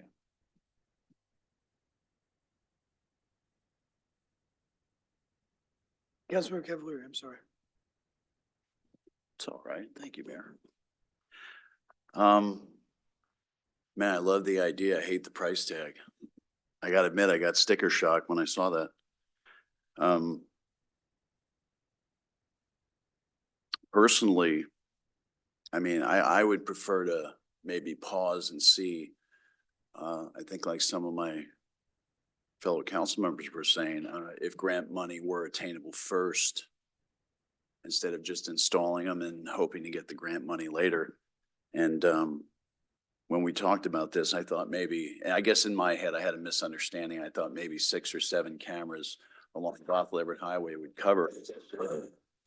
But how it got to 32 for them, 26 to you. Yeah, it's if I may. Please. The issue is that a lot of agencies are going in with small numbers of cameras and then realizing, for example, the city of Arlington started with a small number of cameras and now they're wanting to add, and they're in desperate need of those. So they started with 14 Now they want to go up to 26, just like we were talking about. And they're having issues with getting flock, getting the permitting now. They've gone through this process now once. And now I guess it's, you know, the new customer is getting a little bit more of the attention now that they're in that. So I don't want to sit back and wait and say, okay, listen, I'm just going to put in 4 cameras when I know that the need for the city is going to be this 26 number if we're going to be truly effective in what we're doing. That's not to say we couldn't reduce the number of cameras. I'm just saying that the most effective way for us to address this is through these 26 cameras. And in regards to cost, I mean, yes, there's a cost to it. But this is the direction that we see almost every agency in Snohomish County going to. This is going to lead to partnerships with other agencies that are going to allow us to search for vehicles throughout Snohomish County. I mean, I don't think that there's a city in Snohomish County that isn't looking into this. And so being involved in that at an early stage, and especially when they're talking about real-time crime centers and things of that we're actually fighting crime when it's occurring rather than being reactive. I don't know if you can, I can tell you that had we noticed it flock earlier, it might have helped us in several of our criminal investigations that we're doing today.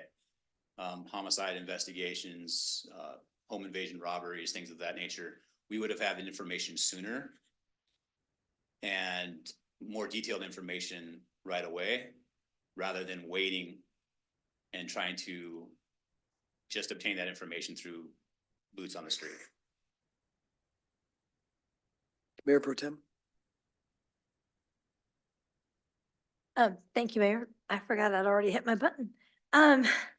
For me, I really like this idea and I can see that it's very helpful and it's important, especially as we start talking about people discussing and being concerned about car theft and things like that. Where the spot on the proposals that we have up in our options that has me stumped on this is that I'm not comfortable pulling money from reserves, because I feel like reserves are here for an emergency that pops up that we had not expected or anticipated. And that's the former property manager in me that had reserves for those reasons. And then I'm not comfortable taking money from the RPB fund, because I feel like we put that money there because there's some things in the city that we want to take care of that are very important to me that we still haven't taken care of, like addressing the medians and things like that.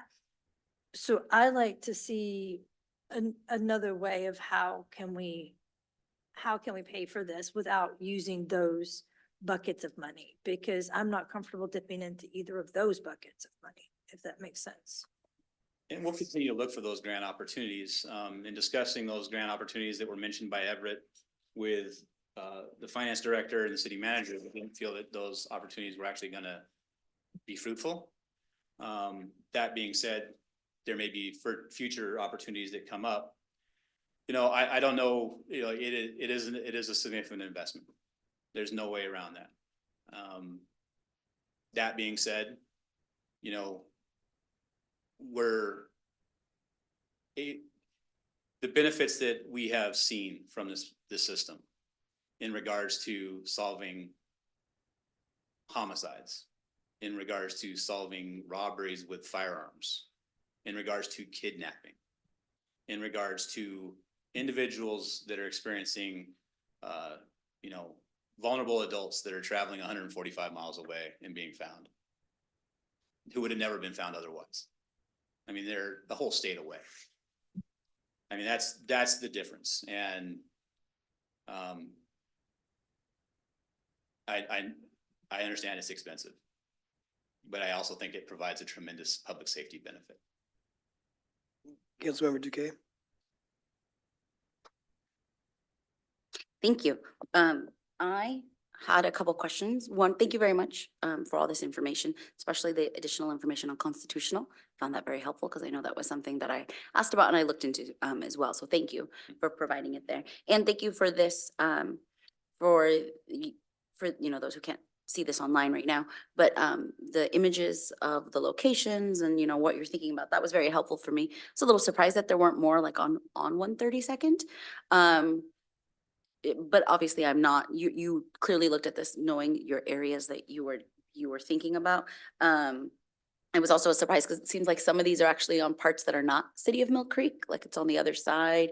That and Yep. again, I mean, you'll whether that's possible, I'm sure you'll have to figure out if that can be done, and then maybe is there a cost partnership with like if it's unincorporated Snohomish? I have no idea what you're thinking about, but I'm sure that's what you're thinking. So I'll pause there on that one.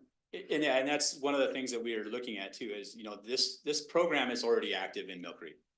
The Lowe's in Mill Creek has 3 of these cameras in their parking lot. So the second we sign on, we don't really have 26, we have 29. Because they already asked us if we wanted to enter a partnership so that we have access to their cameras as well. Which is a tremendous benefit to us. There is the possibility of future partnerships with public and private. Obviously, the public side of it with law enforcement and being able to have a partnership with Arlington so that we have access to vehicles that are running through their system. So there are a lot of different possibilities out there. And, the funding side is a concern, but we will do the best we can to mitigate that.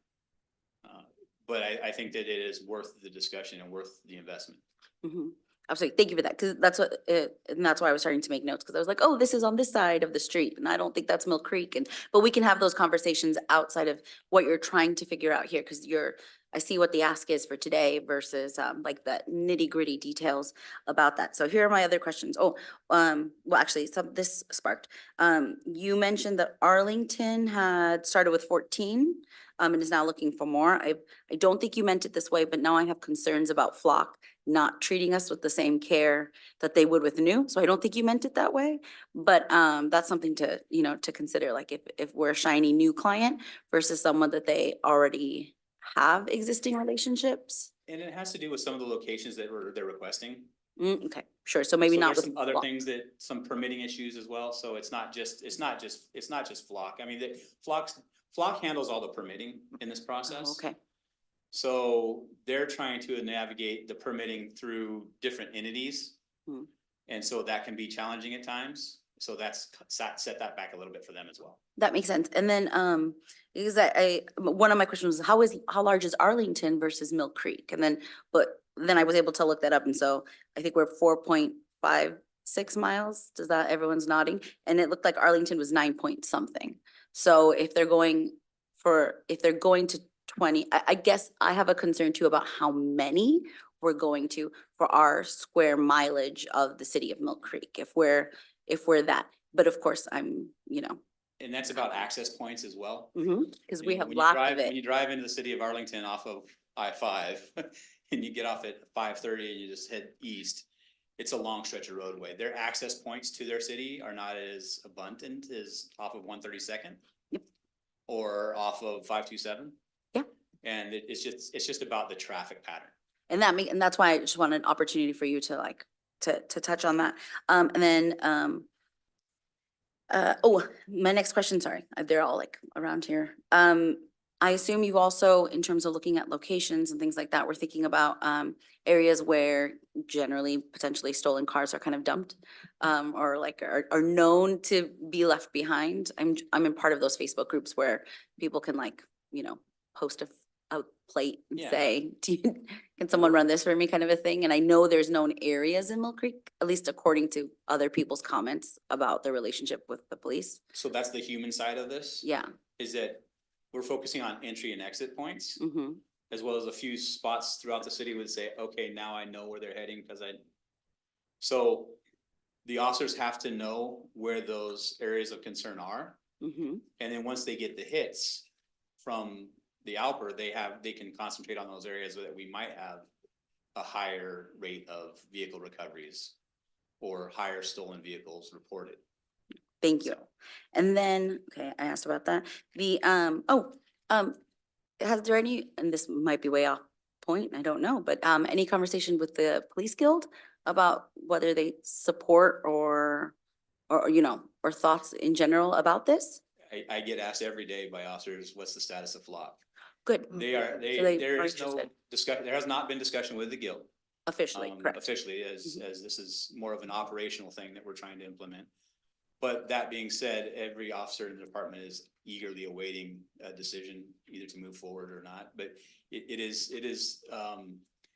what we got into the job for, right? This is what we wanted to do. We wanted to prevent crime, recover property, help others, and this system is going to do that. Great. That's very helpful in your explanation for it. And then in terms of funding, because that's one of the questions that we're having to determine, I assumed RPB was the new artist formerly known as, right? And I actually, so maybe I'll have to take this back, but I thought it made sense to do partial funding from RPB for this because I think it aligns with ARPA in terms of the work that we do.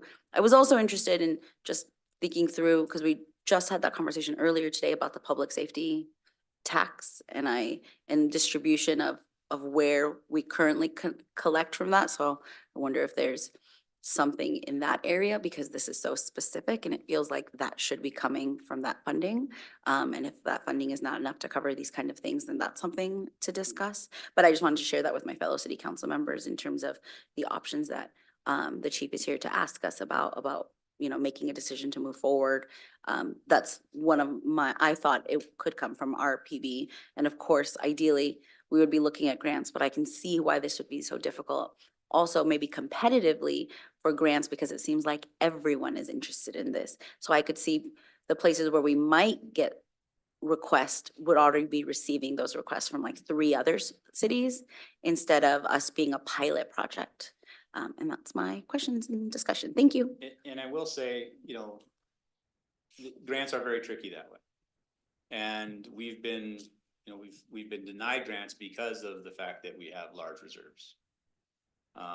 And we've been approved grants for other things that we wouldn't think that would be so likely to receive. So grants are very tricky. It is an art, not a science. Before I get to Councilmember Paddock, one of the challenges with setting the agenda is predicting what items are gonna have a lot of questions and discussion and which aren't. So this comment is not to cut off any discussion, but we have a quarter of the agenda to go and we're adding a 3rd executive session item. So we have about an hour in executive session. So I want to manage expectations too, ask questions away, but we do have a lot still to get through tonight. So I just want to make sure everyone's aware. Councilmember Paddock. Fortunately, I already let my wife know not to expect me home before 10, so. Hopefully before tomorrow. Yeah. I did have a couple questions. So, one, what is, in your opinion, what is the minimum viable number of cameras? Like the rock bottom if we were going to give this a test? That's a very difficult question, because you're starting to take away from vital areas that you might think are important. Could we get by with 20 possibly? Are we going to be as effective as we want to be? No. And then a few years later, are we going to come back and say, hey, listen, we want some more cameras, and then have to go through permitting again? That's going to be always going to be that's one of the reasons why I was like, okay, listen, this is an important enough project that I feel that we should just do it the right way this first time. I respect that. Thanks for answering that. Do you anticipate that there would be any sort of cost avoidance going forward, like not needing to hire additional staff because these are in place that would be offsetting in future years? I don't mean right now. Yeah. But in future years. We will always look at staffing and try and be as effective and fiscally responsible as possible. That being said, there is no replacement for that individual in uniform. Yeah. So, the answer to that probably is no. I don't know that there's cost savings there. But will we be able to do our job more efficiently and effectively? Yes. Yeah. Those officers that are typically sitting on the side of the road running license plates are going to be out enforcing traffic laws on Village Green Drive. There's an exchange, right? Yeah, fair enough. And then I guess this is the last one's more of a comment, I guess, than a question. I wouldn't be in favor of the funds formerly known as, only because I don't see those as being utilized on recurring costs versus one-time costs. And that hence the question on, is there a cost avoidance there? And I do have some concern, it's not about this particular project, but I do have some concern that it was brought up earlier that, we had one of the only 4-3 votes that I've ever been party to on the foresight was whether or not to raise property taxes by $45,000. We're really good at spending money. We're not really good at saying, let's have an opportunity to increase revenue to pay for things that we want to buy. And I appreciate the folks that on the council that call that out as maybe a little bit of a flaw in how we work. And unless there's a commitment to say, hey, we're going to go get additional funds to do this, it would be hard to bring another recurring cost in without a commitment to pay for that. And that's not on you. That's on the 7 of us. And we have to find those options, right? That side of it is on us to find those opportunities to come back and tell you that we've located a grant. So, yes, and maybe we were using the RPB to look at the initial setup fees, which are minimal compared to the large ask, but they are one-time cost. But yeah, that's our job to find these grants, and hopefully there'll be some more opportunities. The fact that the 2 grants that we've looked at so far haven't really panned out for us, and actually only one of the 2 is not really looking like it's very like an option. The second grant, the federal grant, might be an option. We just have to figure out a way to make it work. So it's not that they're not there. We just have to do a little bit more deeper dive. Yeah, I think the challenge is the recurring cost, right? And not having a recurring revenue stream or not having a council that's willing to step up and fund recurring streams. That makes things like this tough. Councilmember Steckler. Well, first of all, Chief, let me say this before I get into my questions. Thank you for looking at technology at a way of being more efficient in your services to the city. That's brilliant, and I think that's wonderful. I commend you on that, and I encourage you to do more of that. So before we get into the second thing, there's some questions I'm going to ask you about this. And hey, listen, you're a chief of police, and I'm a citizen, that's all, and I have no experience in criminal protection. So I understand that, but I'm going to ask some questions anyway. So as I understand this, the vehicles drive through our city, and the cameras, if that vehicle is a stolen vehicle, and we have the license plate on the record or whatever on the system, then the camera will be able to recognize that license plate and will notify the Mill Creek Police Department, correct? Correct. All right. So how long will it take to notify the city of Mill Creek's Police Department? How long before we can get a police officer out there to respond to this car? And my question's loaded because I'm thinking what somebody else brought up. We're a tiny little town. By the time we get notified, are they already outside of our city limits? And can we continue to go after them, or does it make sense for us to go after them? That's part of my question. So that's one of the reasons for the multiple cameras, so that you actually get a direction of travel where the vehicle is headed.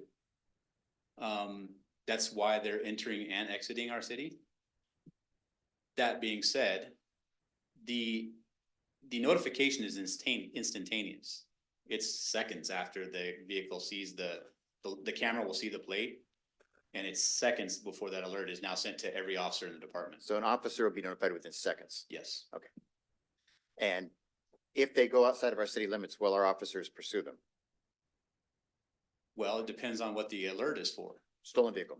Stolen vehicle, probably, maybe not. They might just advise the last direction of travel to the neighboring agency. If it's wanted in relationship to a homicide, yes, our officers will follow that vehicle to the best of their ability. So that leads me to my next question. Now, people are talking about grants. I'm sure that if you came to us with an idea that we all liked, I guarantee we'd find the money. We'd find a way to find the money. So we're talking about grants, and I'm going to get away from that. I want to find out if this is really the right thing to do. And I know when we've talked about cameras before, yay, I love cameras because it's technology at its smartest.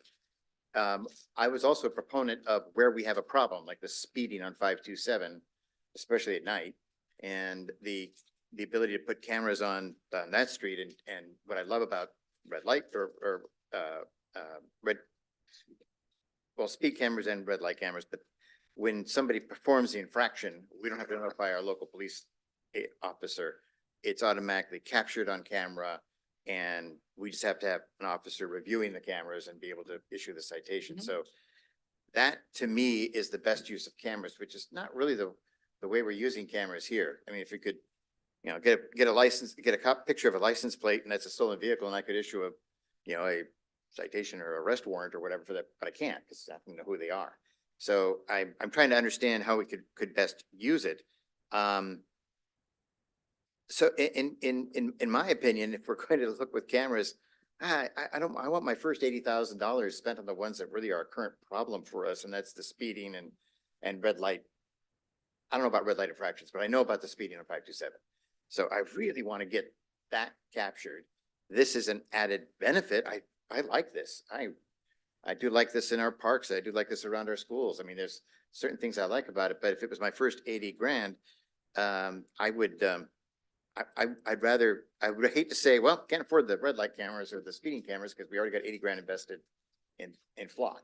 I would say, well, that's not really what I think is a greater value or return to our citizens. I like the red light and I like the speed cameras more importantly. So that would be my message to you, one council member. That's where I'd like you to focus. That's where I want you to come back to us, because the citizens, I'm getting notes all the time about the speeding on 527, especially at night. And I would love to just say, this is a bad place to speed through. That's, you know, this is a safe town. People are not going to speed through here because they're going to get nailed every time. Chief, before you respond, can we have a motion to extend the regular meeting till 10 o'clock? So moved. Second. All those in favor of the motion, please say aye. Aye. Any opposed? Any abstentions? The motion is reluctantly approved. I'm receiving a lot of calls as well, but I am also seeing a dramatic increase in traffic enforcement from our officers that are working the road. And I would say that I receive more calls appreciative of the enforcement efforts that are being made by our officers now than I have in quite some time. I would also say that we haven't had the officers on the street to effectively address the traffic problem. And there are some, you know, issues with the traffic safety camera project that we're going to have to, there are some things that we're going to have to accomplish. Number one, we have to do a traffic safety plan study. We have to then do an equity study regarding where we place these cameras. There's a lot of discussion in that. This is being brought forward primarily the interest from the mayor to look into this project. So it's been on my desk for some time, and that's why it's the first one to be brought to council. My professional opinion is that the city would benefit from this system, in my opinion, more so than the other. Why do you say that?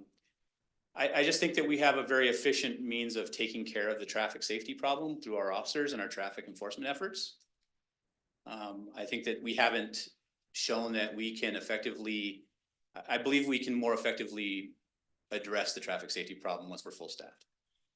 Again, I'll go back to my statement at the beginning of this, where I'm not a criminal expert like you are, but it would seem to me that I'm not saying our officers can't enforce speeding, but those cameras, those red light cameras and speeding cameras, they do that job for the officer, so the officer can focus on other things. And if technology allows you to perform a task effectively, and these do, then why not use technology to embrace those actions and have your officers responding to the homicides and the those other calls that are a little bit more difficult to put onto a.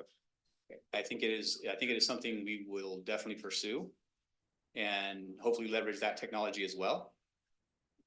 I just believe that, like I said, in my opinion, this would be where I would invest my funds first. Councilor, any more?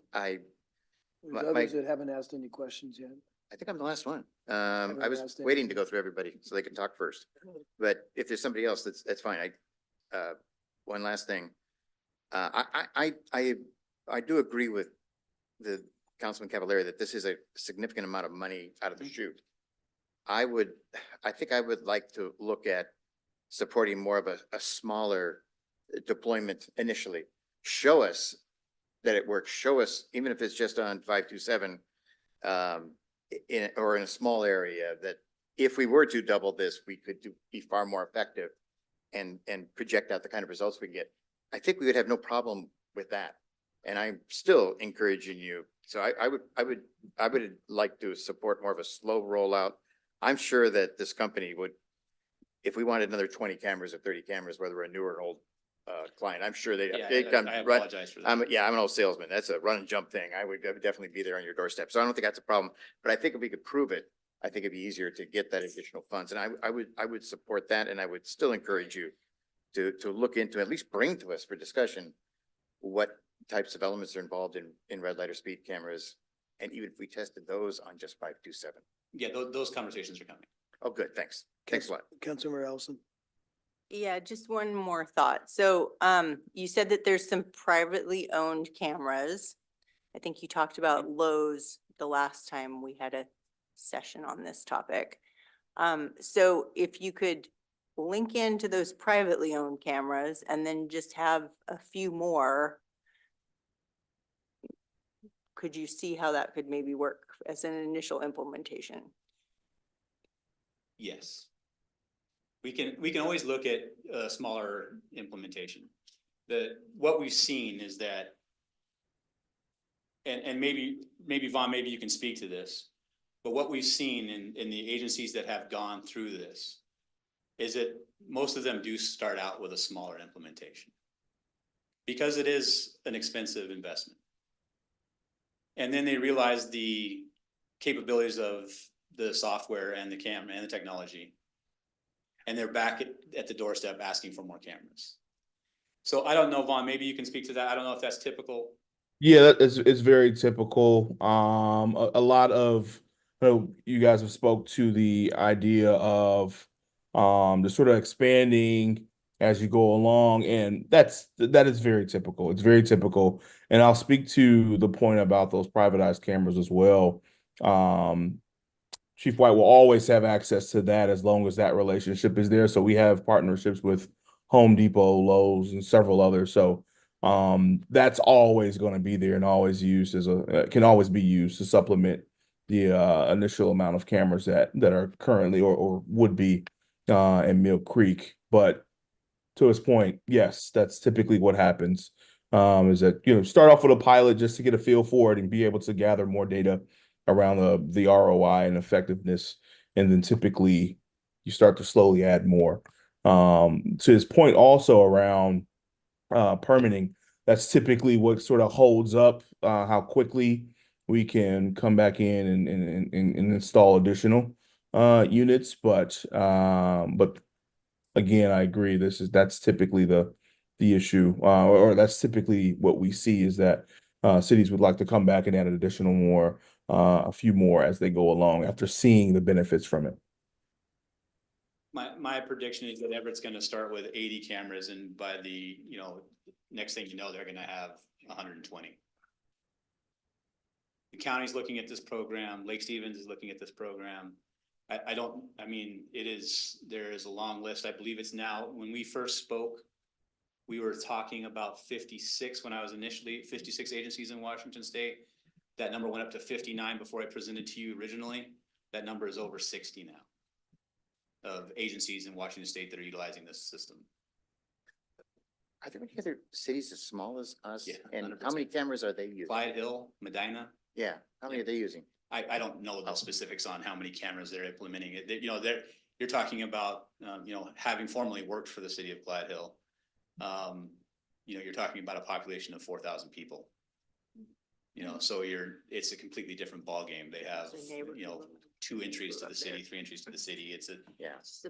It's very much suburbia. So It'd be interesting to look at how many cameras they use and started with, if we could.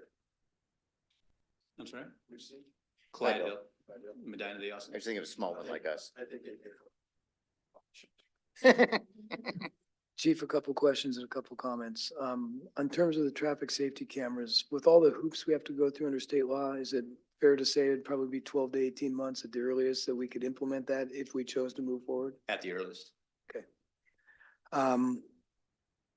I do disagree with the characterization that these wouldn't save time. I mean, if we had a stolen vehicle going through the city without these cameras, we'd have officers chasing around the city looking for the stolen vehicle If we knew and about it, correct. diverting their time away, and this would allow them to more efficiently locate that vehicle. The other question is, how long is the fees locked in? I mean, This is a 5-year agreement. no, I'm sorry, the fees that we've been quoted, how long is this good for? Do we have weeks? Do we have months before the fee? I would have to look at the service agreement. I'm sorry. No, that's fine, because, again, I go back to what we adopted earlier tonight. Our strategic vision, and one of the pillars is safe and clean, and Mill Creek, safe and clean go together. Mill Creek's focus on public safety is an integral part of the community, ensuring active police presence and integrating appropriate technologies to keep the community safe. So if we're using our strategic vision to guide our decision-making, it seems to me this falls right in line with what our vision that we've set for the city. With that said, I agree with the concerns about making sure we have funding in place. I'm not sure we're going to answer that question to nth degree of certainty that we can say tonight, this is how we're going to fund it. I think we've expressed our concerns that we want to minimize the impact to the budget and cutting other sources. And that's why I asked about the fees. Is this something, with this being a study session, would we have a couple weeks for you to come explore what grants might be available? So we have at least not an answer, but a little better understanding of what our options are to fund this, whether some of it is the RPD dollars or potential grants that we know might be there, might be sources, so we have a little more certainty on that there are options. Yeah, I'm sorry, I may have gotten away from that, Your Mayor, but the issue is that we had 3 asks tonight. Number 1 was going to be about the sole source issue regarding the procurement of flock safety. Typically, with an investment this large, the procurement would need to go out to RFP, Right. RFQ, and things of that nature for our policy. Flock is what we would call a sole source provider, and the way that they're not, the camera itself, not so much, but the software, the abilities of the software, they have that locked in. And so they are the only provider that has the capabilities that software offers, as well as the partnerships. There's some other things that go along with that, and that is in the documentation I provided in your packet.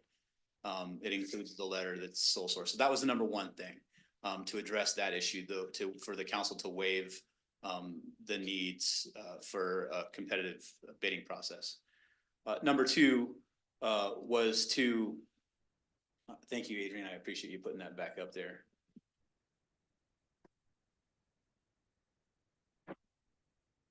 There you go. Obviously, the second priority was for us to figure out if this is a direction we want to go or not. And then third was to try and identify how we're going to fund that. So I'm happy to go back and come back in a couple weeks after discussions with the finance director and the assistant city manager, and see if we can come up with some other funding sources. I guess I misunderstood. I thought we were asking for more formal action do we need a formal motion, or can we, if there's a consensus, give direction to come back to us with this information, a meeting in a week or 2 to consider taking action? There is, I would also urge there is a bit of timeliness to this. We would like to have a decision before the middle of June. Okay. Based off some other things that are going on in other states in regards to the flock safety system.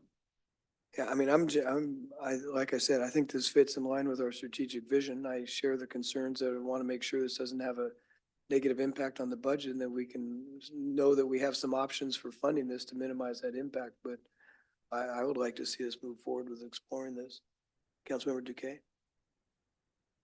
Agreement with that, and I just think the additional consensus, it seems so far, and I don't know if I heard from everyone, but it is potentially less cameras. It's not that full amount, and maybe that'll help with the funding source and all of that, but it seems like there's a few of us that well, we would like, I mean, I would like to go with all if that's what you're suggesting, but it doesn't seem like it's something feasible based off of many things that we've all kind of shared. So in my like, without being an expert or anything like that, it seems like, you know, main entryways and exits out of the city of Mill Creek, maybe taking a look just there before we go into any interior areas or unincorporated areas that are not in the city of Mill Creek. Councilmember Stickler. I would prefer to wait until the chief can come back to us in a couple of weeks with the other camera information about red light and speed cameras so that we're well informed in all opportunities before moving ahead with a decision. What That'd is be the my information you're looking for him to bring back? Because the What- studies that would need to be brought to us, we're gonna take a year to develop. So I'm just trying to get In 2 weeks, the clarification. chief said he was going to come back with more information about speed and red light cameras, and I'd like to see that. No, it's not. I don't believe that's what he said. I thought he said that. No. Yeah. said The mayor is correct that it is gonna take some time for me to get down the road with the speed safety cameras. There is some concerns with, not concerns, there are going to be some things that we're going to have to address. The traffic safety plan is gonna have to be conducted. There's going to have to be a equity study on where we place the cameras. Yeah. There's questions in regards to the criteria as to where we can place cameras. Initially on the face of the House bill, it appears that a city our size with our current traffic patterns, we would somewhat be restricted to school zones only, possibly for speed enforcement. And so, Currently we are, I know that, but yeah, with the current cameras, but I thought the new legislation was going to expand that camera usage. That's what it said. I'd have to review it, but that's but not it- my understanding of it. Yeah, I'm just trying to manage expectations. I don't think the information that you're thinking of can be brought back to us in 2 weeks. Were you present when Councilman Paddock shared with us the new legislative? Yes. Okay, so in that article that I saw, it said that they had allowed the expansion of. That speed. just expands what you can use it for. There's a whole separate statute that deals with all the requirements you have to go through before you can even I understand the qualify to requirements. consider doing that. This is a lot easier than that. This is just like a, immediate thing. Go ahead and get started putting cameras up. But that's not You necessarily. just want to know where we could put them? Well, yeah, it seems like we're moving down the road on Flock because it's easier, rather immediate. But I look at what it's going to do for our city and if stolen vehicles come through our city and don't get out of our city in time, then yes, yeah, we could go after them. But I don't see the value of that. I don't see the value to our citizens of safety and that we're seeing on the roads. And that's why I'd rather we address vehicle safety first as opposed to stolen vehicles first. That's my opinion. Okay, you stated your opinion, so maybe we do need to have a formal motion so we can give direction on how to move forward if we're not all in agreement. What was, did it come back with the funding options? We just do head nods for. I'm just looking at what the direction he asked for. Yeah, I think item or bullet 3 is null. Cause that didn't seem like, Not yet. Correct. Fair enough. Yeah, fair enough. until we know what the other options are. Perhaps 3 would be something like identify recurring funding source. Yeah, I guess speaking for myself, I'd just like to see in the next week or two, just what are our funding options? I mean, you outlined some of them, but I'm not sure we've explored others.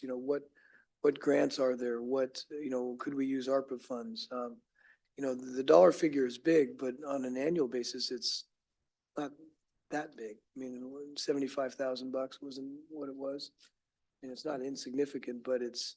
79,500. But it is significant in that the last time we went to increase a recurring revenue source, 3 voted against it. Right.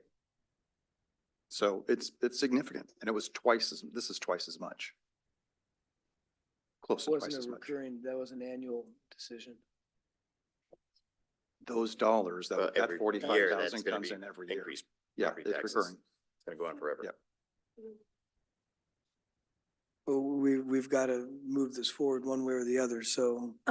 could I entertain a motion then to bring this back with us with information on, more information on funding sources for our, ongoing, revenue streams to pay for ongoing, how do I need to word this, costs? I think in if 2 I can weeks? maybe make this a little bit easier, maybe maybe we need to, re-examine the deployment strategy, number one. To see whether or not the 26 is, or if there's a possibility of reducing that number. And then number two, we need to look at some alternative funding sources. I don't know, a week, 2 weeks might help us with that. I'm not 100% sure of that. A little more specificity is the way I'd characterize it on the Exactly, funding exactly, options. exactly. Not actual Yeah. answers, but more specificity of what options are. I can appreciate that, yeah. So but I think that would be sufficient direction to maybe, for me to come back in a couple weeks. If that requires a motion, or if I can just get a yes consensus from the group that.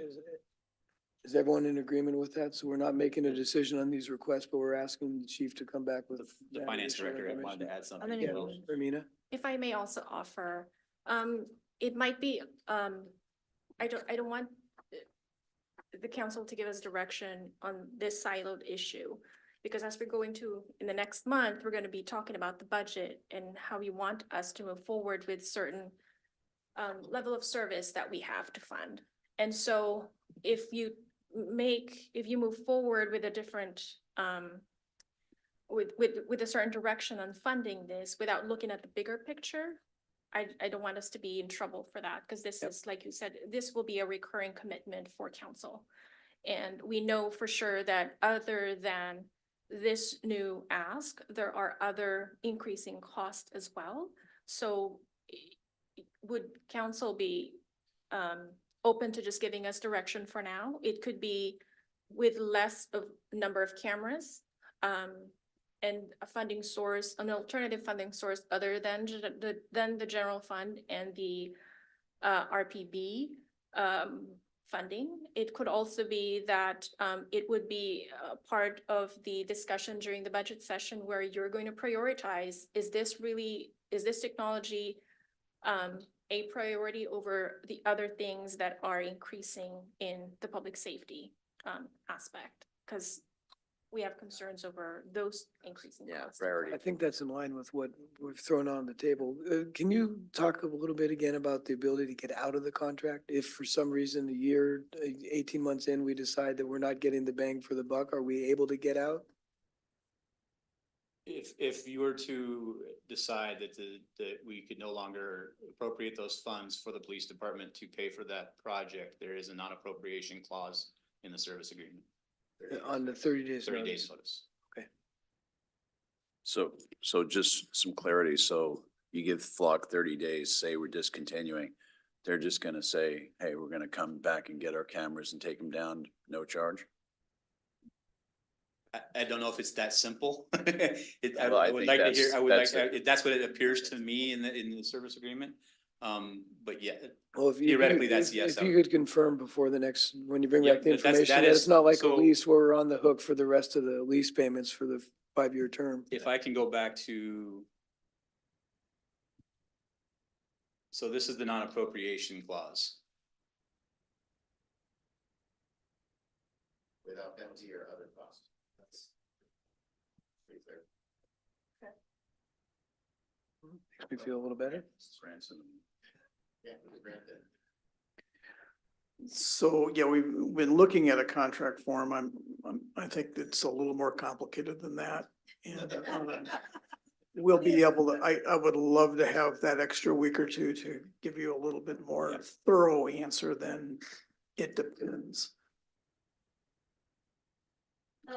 So should we look at maybe having, if the chief needs this by the 15th, should we try to maybe have this on the June 11th meeting then to give a couple weeks to get this information together for us? Is that enough time? Can you, I shouldn't ask, is that enough time? Can you make it happen? We will make it happen. Can I just ask why the 15th? Why the urgency? So if we want, the only reason why I say that is because there's some timeliness issues with Flock and other states and how they run their budget. Other states have different fiscal budgeting periods. And so in California, their budget is allocated in July. And there's a long list of agencies that we would be behind. If we were to wait, and by long, I mean, it's pretty extensive. And so the only It's a supply. the only issue. gap would be deployment of the It's a cameras. supply issue, Right, yeah. okay. So what is, were you making do we have a consensus on the approach that we're taking, or do we need a formal motion? More information, but. Is everyone good with that? I see smiles and thumbs up. Okay. I'm happy to stay as long as. We can All try. right. All right. Thank you, Chief. And thank you, Vaughn. Appreciate your time. Thank you. Take care. Okay, on the, moving to the consent agenda, before we get started with that, Mayor Pro Tem has requested that we pull the April 9th meeting minutes from the consent agenda, and she'll be making a motion for an amendment to those. So with that item removed, our consent agenda is item A, approval of checks number 67412 through 67477 and ACH wire transfers in the amount of $413,264.01. The audit committee was Mayor Pro Tem Vignell and Councilmember Paddock. Were there any exceptions? No No exceptions. exceptions. Item B, payroll and benefit ACH payments in the amount of $253,191.59. Were there any exceptions? No exceptions. No exceptions. And item C, city council regular meeting minutes of April 23rd, 2024. Do we have a motion to approve the consent agenda? Motion to approve. Second. All's in favor of approving the consent agenda, please say aye. Aye. Aye. Any opposed? Any abstentions? Mayor Pro Tem, would you like to make a motion regarding the April 9th meeting minutes? Yes, thank you, Mayor. I would like to move to make a motion to amend the April 9th minutes to note in my reports that I highlighted that the city received $258,000 to go towards our Veterans Memorial after working with Senator Lubbock. Second. Is there any discussion on the motion? Oh, do we need to call it Veterans So Memorial? Are we not pulling the minutes or are we just amending? We pulled them off the consent agenda since they're being amendment, and she's making a motion to approve those minutes with her recommended change. To clarify that the funding we received from the state was $258,000. What was originally stated? It wasn't stated. It just wasn't in there. Mm-mm.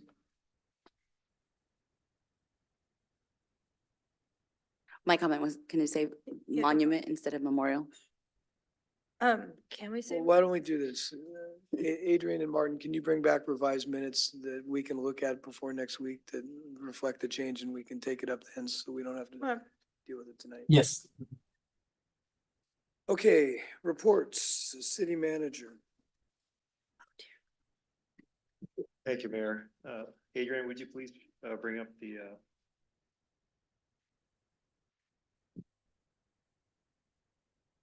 PowerPoint?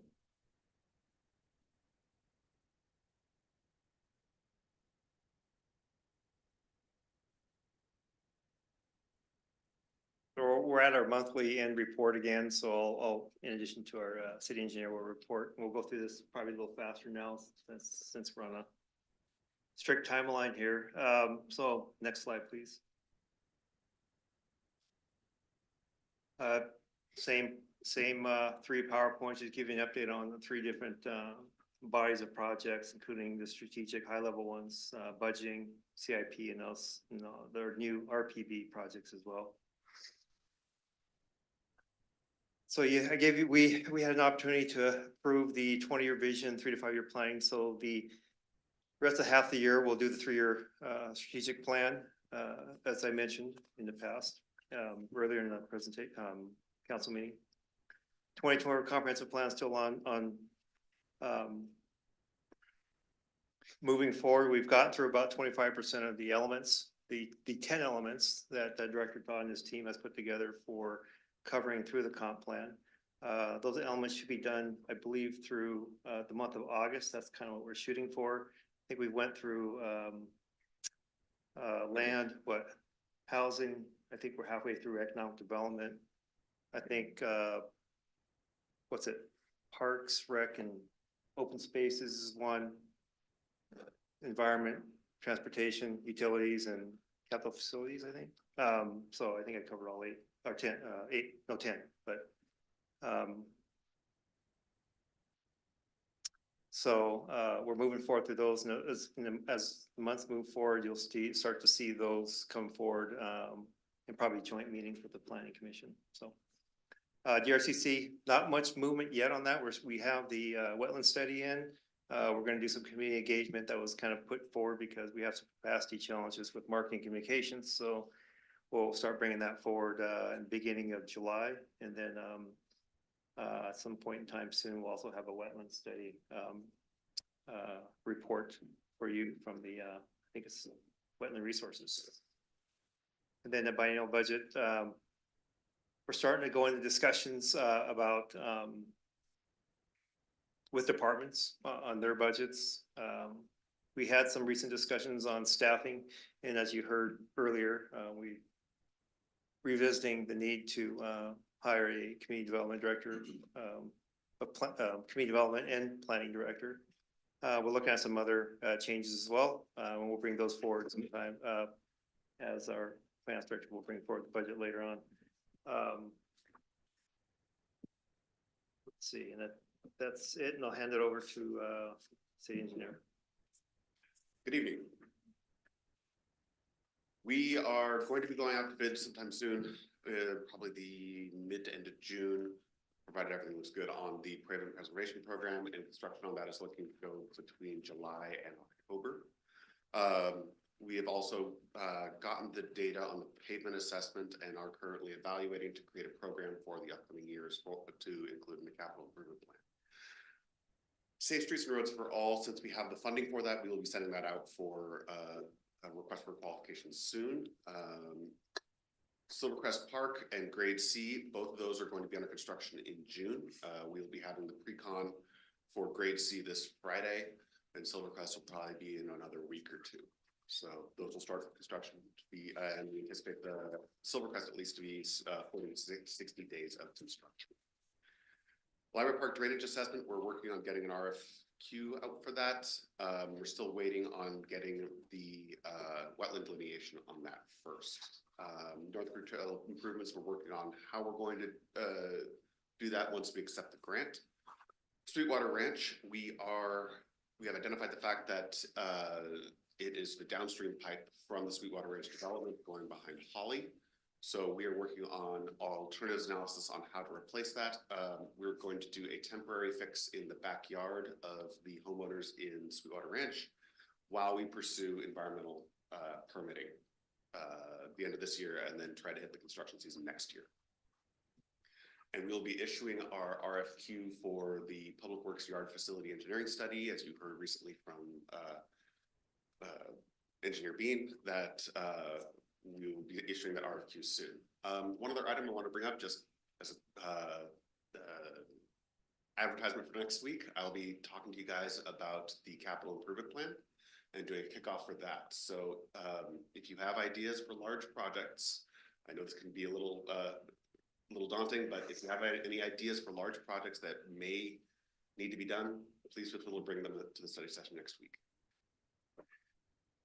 Thank you. All right, now our RPV projects, here's a list.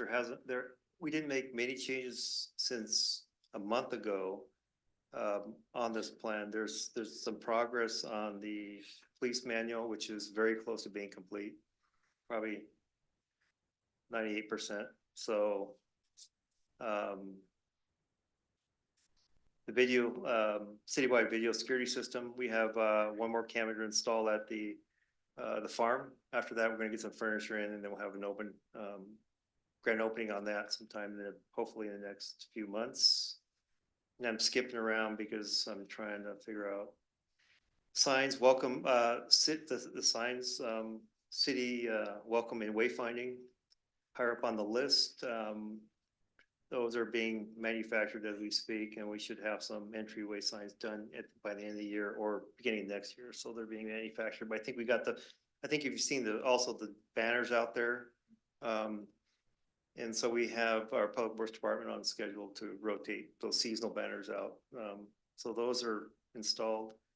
So slowly things are happening on the marketing side in terms of, the signage. And, I think those are the biggest changes. Website development, we hopefully nailed down a, web host, and so we're starting to, we'll be soon working with departments, marketing, to redevelop our website too. And I don't have any other changes. There may be other ones, so we'll take any questions if anybody has any. Any questions? Thank you for the updates. Okay, thank you. That's in. Is that your staff reports? That's all I saw listed. Any other staff reports? I had, there was one other staff report that it was on there with regarding, chamber equipment, but that was originally on there because, we were gonna ask for RPP funding for that, but, we decided that given the cost, we take it out of general fund. So in the future, you're gonna see some changes to the blue chairs out here. Some tables that will better, accommodate the meetings that we have, like the planning, the joint meetings and so forth, and then some of these chairs over here that are more ergonomic. So, and some, also some cupboards that go underneath council chambers too, so you can organize your, the dais up there. So we're gonna have a few, equipment purchases, but that was. No. Other reports, I had a quarterly meeting with the AMB board. It was nice to see, 3 new members, Catherine Nguyen, Malik, and Deep, that's right. So, we had 3 new members, which is nice to see, and they're really excited and to participate. And so and I don't know if you remember Malik and his son comes into council meetings, and so it was nice to finally meet him. And then the final report I have is, scheduling. Since it seems that we have more of an aggressive schedule, and we're gonna be pretty busy in the coming months. If you have any updates to your vacations or absences, please let the clerks know. I think we have everyone's down, but we just need to make sure we have enough lead time to plan you in with 1961 and the comp plan, sub area and so forth. So Okay. it's the end of staff reports. Okay. Thank you. I've got 5 relatively quick things. First, thank you to Mayor Pro Tem for covering for me while I was in Arizona and Portugal. Second, without belaboring it, Memorial Day was great. There was only one hiccup I'm aware of, and that was we might need to coordinate with Starbucks because we announced that they were giving out free coffee to veterans. And we had one veteran come up to us while we were sitting there having coffee saying that Starbucks told them they only give it out free at Veterans Day, not at Memorial Day. So I don't know how that disconnect happened, but third, reminder that the NBA Snohomish County elected officials reception is June 6th at Craven Farms. This is the event formerly known as the crab feed. There's a reason why it's changed. It's changed because the price of crab has gone up so much that it exceeds the contribution limits and would trigger PDC reporting requirements. So we've changed it to Craven Farms and made it focus on farm to table. So it'll still be a great event, but that's why it's not the crab feed. PSR General Assembly is Thursday. I have a work conflict now, and so Mayor Pro Tem is going to fill in for me. So we probably need a quick motion to authorize her to be the city's voting representative at the General Assembly on Thursday. We can have a motion to that effect. So move. Second. All those in favor, please say aye. Aye. Aye. Any opposed? Any abstentions? Motion passes. And finally, just a shout out to our police department. We were sitting in Évora, Portugal at 12:58 PM enjoying a glass of wine when we got a notice, which was 4:58 here. We got a notice our burglar alarm was going off, and we're frantically texting our neighbors to say, can you go check out what the heck's going on? And we couldn't get anyone up. It was too early.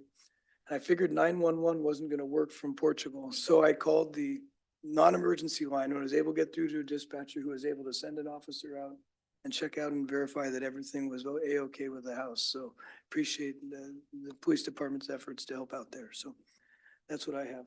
Mayor Pro Tem, any report tonight?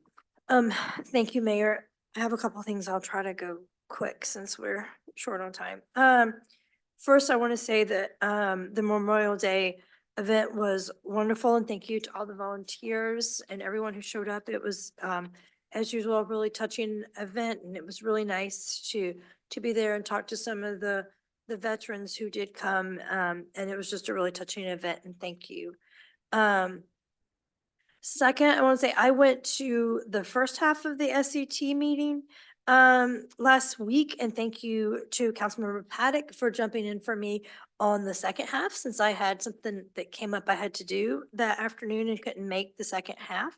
And so he did add in some of the items that were discussed in his report. So I just wanted to put, I know we're short on time, so I just want to, when you look at the PUD report, it was really exciting because I thought it was going to be extremely boring. I was like, oh, a PUD. But it was actually really interesting, and I learned some things I didn't know about how we're actually impacted right now with our power supply reserves because of global warming. It's affecting us here. And the fact that we are not having as much water from coming down from our snowpack is affecting the availability of power that we have because of geothermal. So power, I was not aware that we were already being impacted that much. And so it was really an intriguing discussion.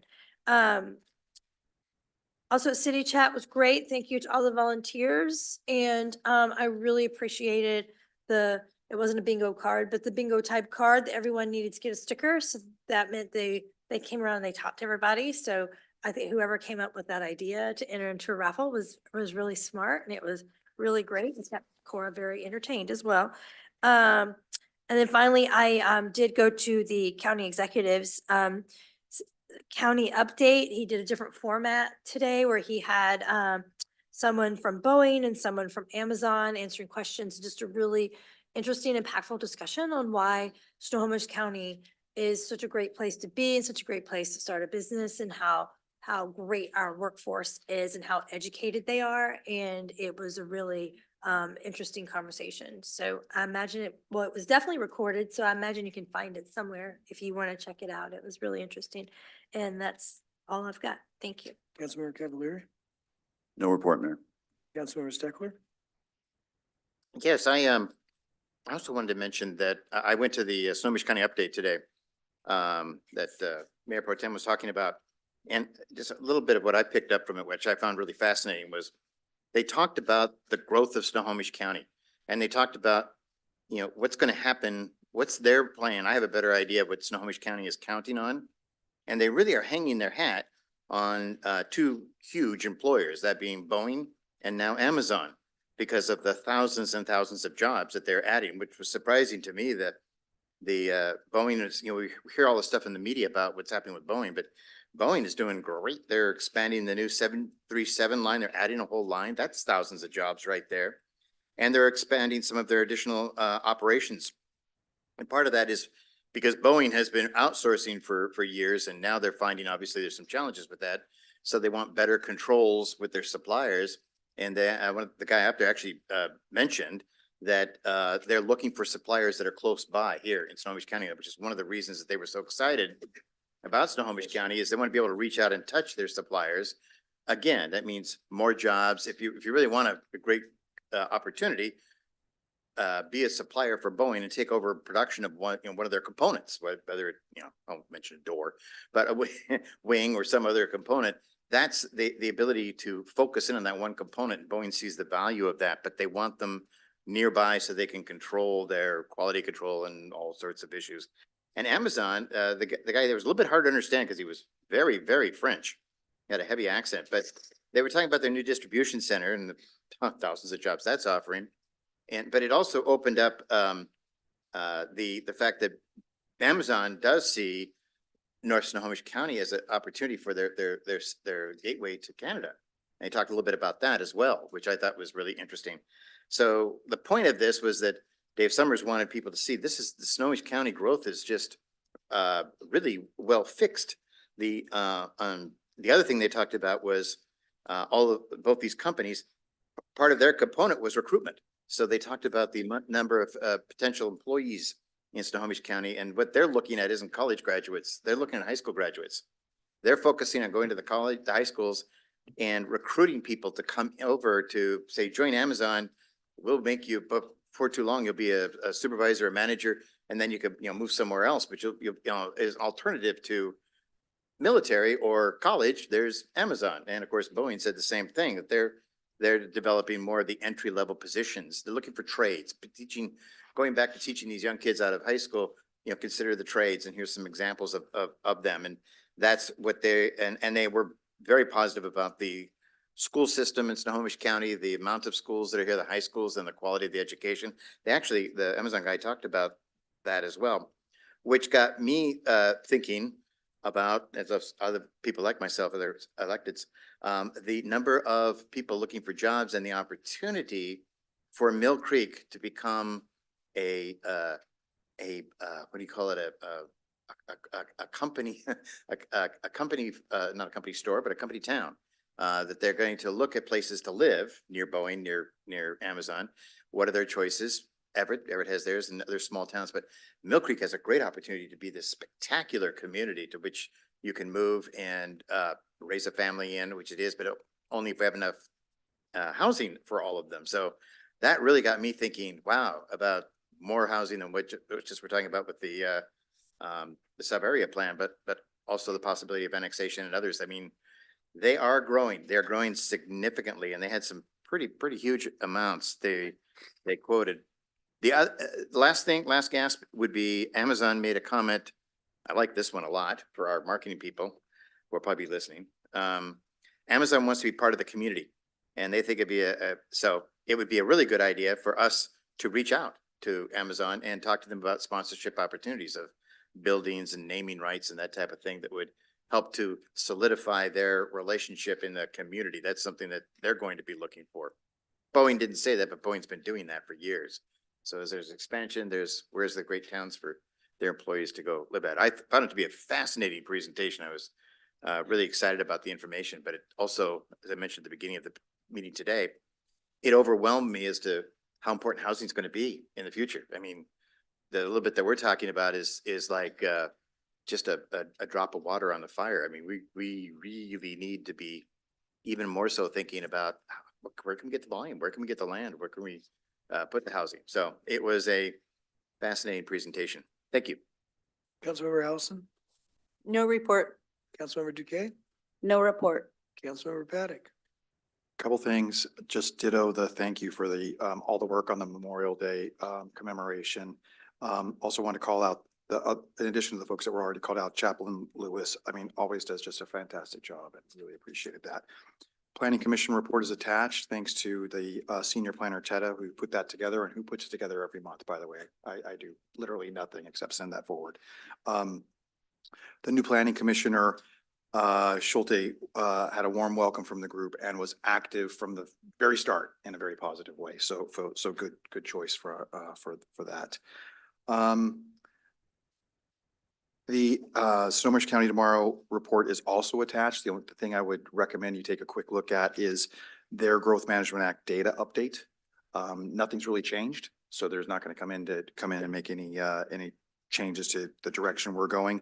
And then last, on the Snohomish County event that happened, I just want to do kind of a yes and to what Councilmember Steckler talked about, which is the criticality of talent for those groups was called out, and what that means to Mill Creek. The so what for us is they feel that talent is attracted by three things. One, amenities of a particular community. We've got that. Two, transportation options. We're definitely getting that. Third, housing availability. We'll need to build that. So that's something that we still need to work on. That's my report. Thank you. Any audience communication, Ms. Heidel? Barb Heidel, Mill Creek. I want to go on record to continue my disappointment that the issue in regard to the raise due the police officers is not resolved. As I mentioned at the last meeting, this is so disrespectful to the officers who continue to keep our city safe. When is this going to be resolved? Cost of everything has gone up since the pandemic, yet the officers have not received their raise they are due. Are they not important to the city? Priorities are elsewhere. not supporting our police force, not giving them what was negotiated many months ago. Can we please get the minute details cleared up so she can show care for our law enforcement? Thank you. Thank you, Barb. Anyone online like to address the council? Okay, seeing none, on our agenda are two items of for an executive session, discuss potential litigation pursuant to RCW 42.30.110 subsection 1 I. And if there's no objection, we have an additional item to add to the executive session to discuss the status of collective bargaining negotiations.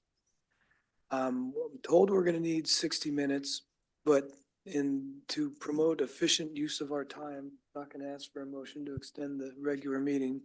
And so we will start with 30 minutes and extend the executive session if we need to. So we're going to recess into executive session at 9:15 and go until 9:45.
At 9:44 without objection, council extended the executive session until 9:50.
Okay, the council concluded its executive session at 9:49. I neglected to say at the outset that no action would be taken at the conclusion of the executive session. No action is being taken.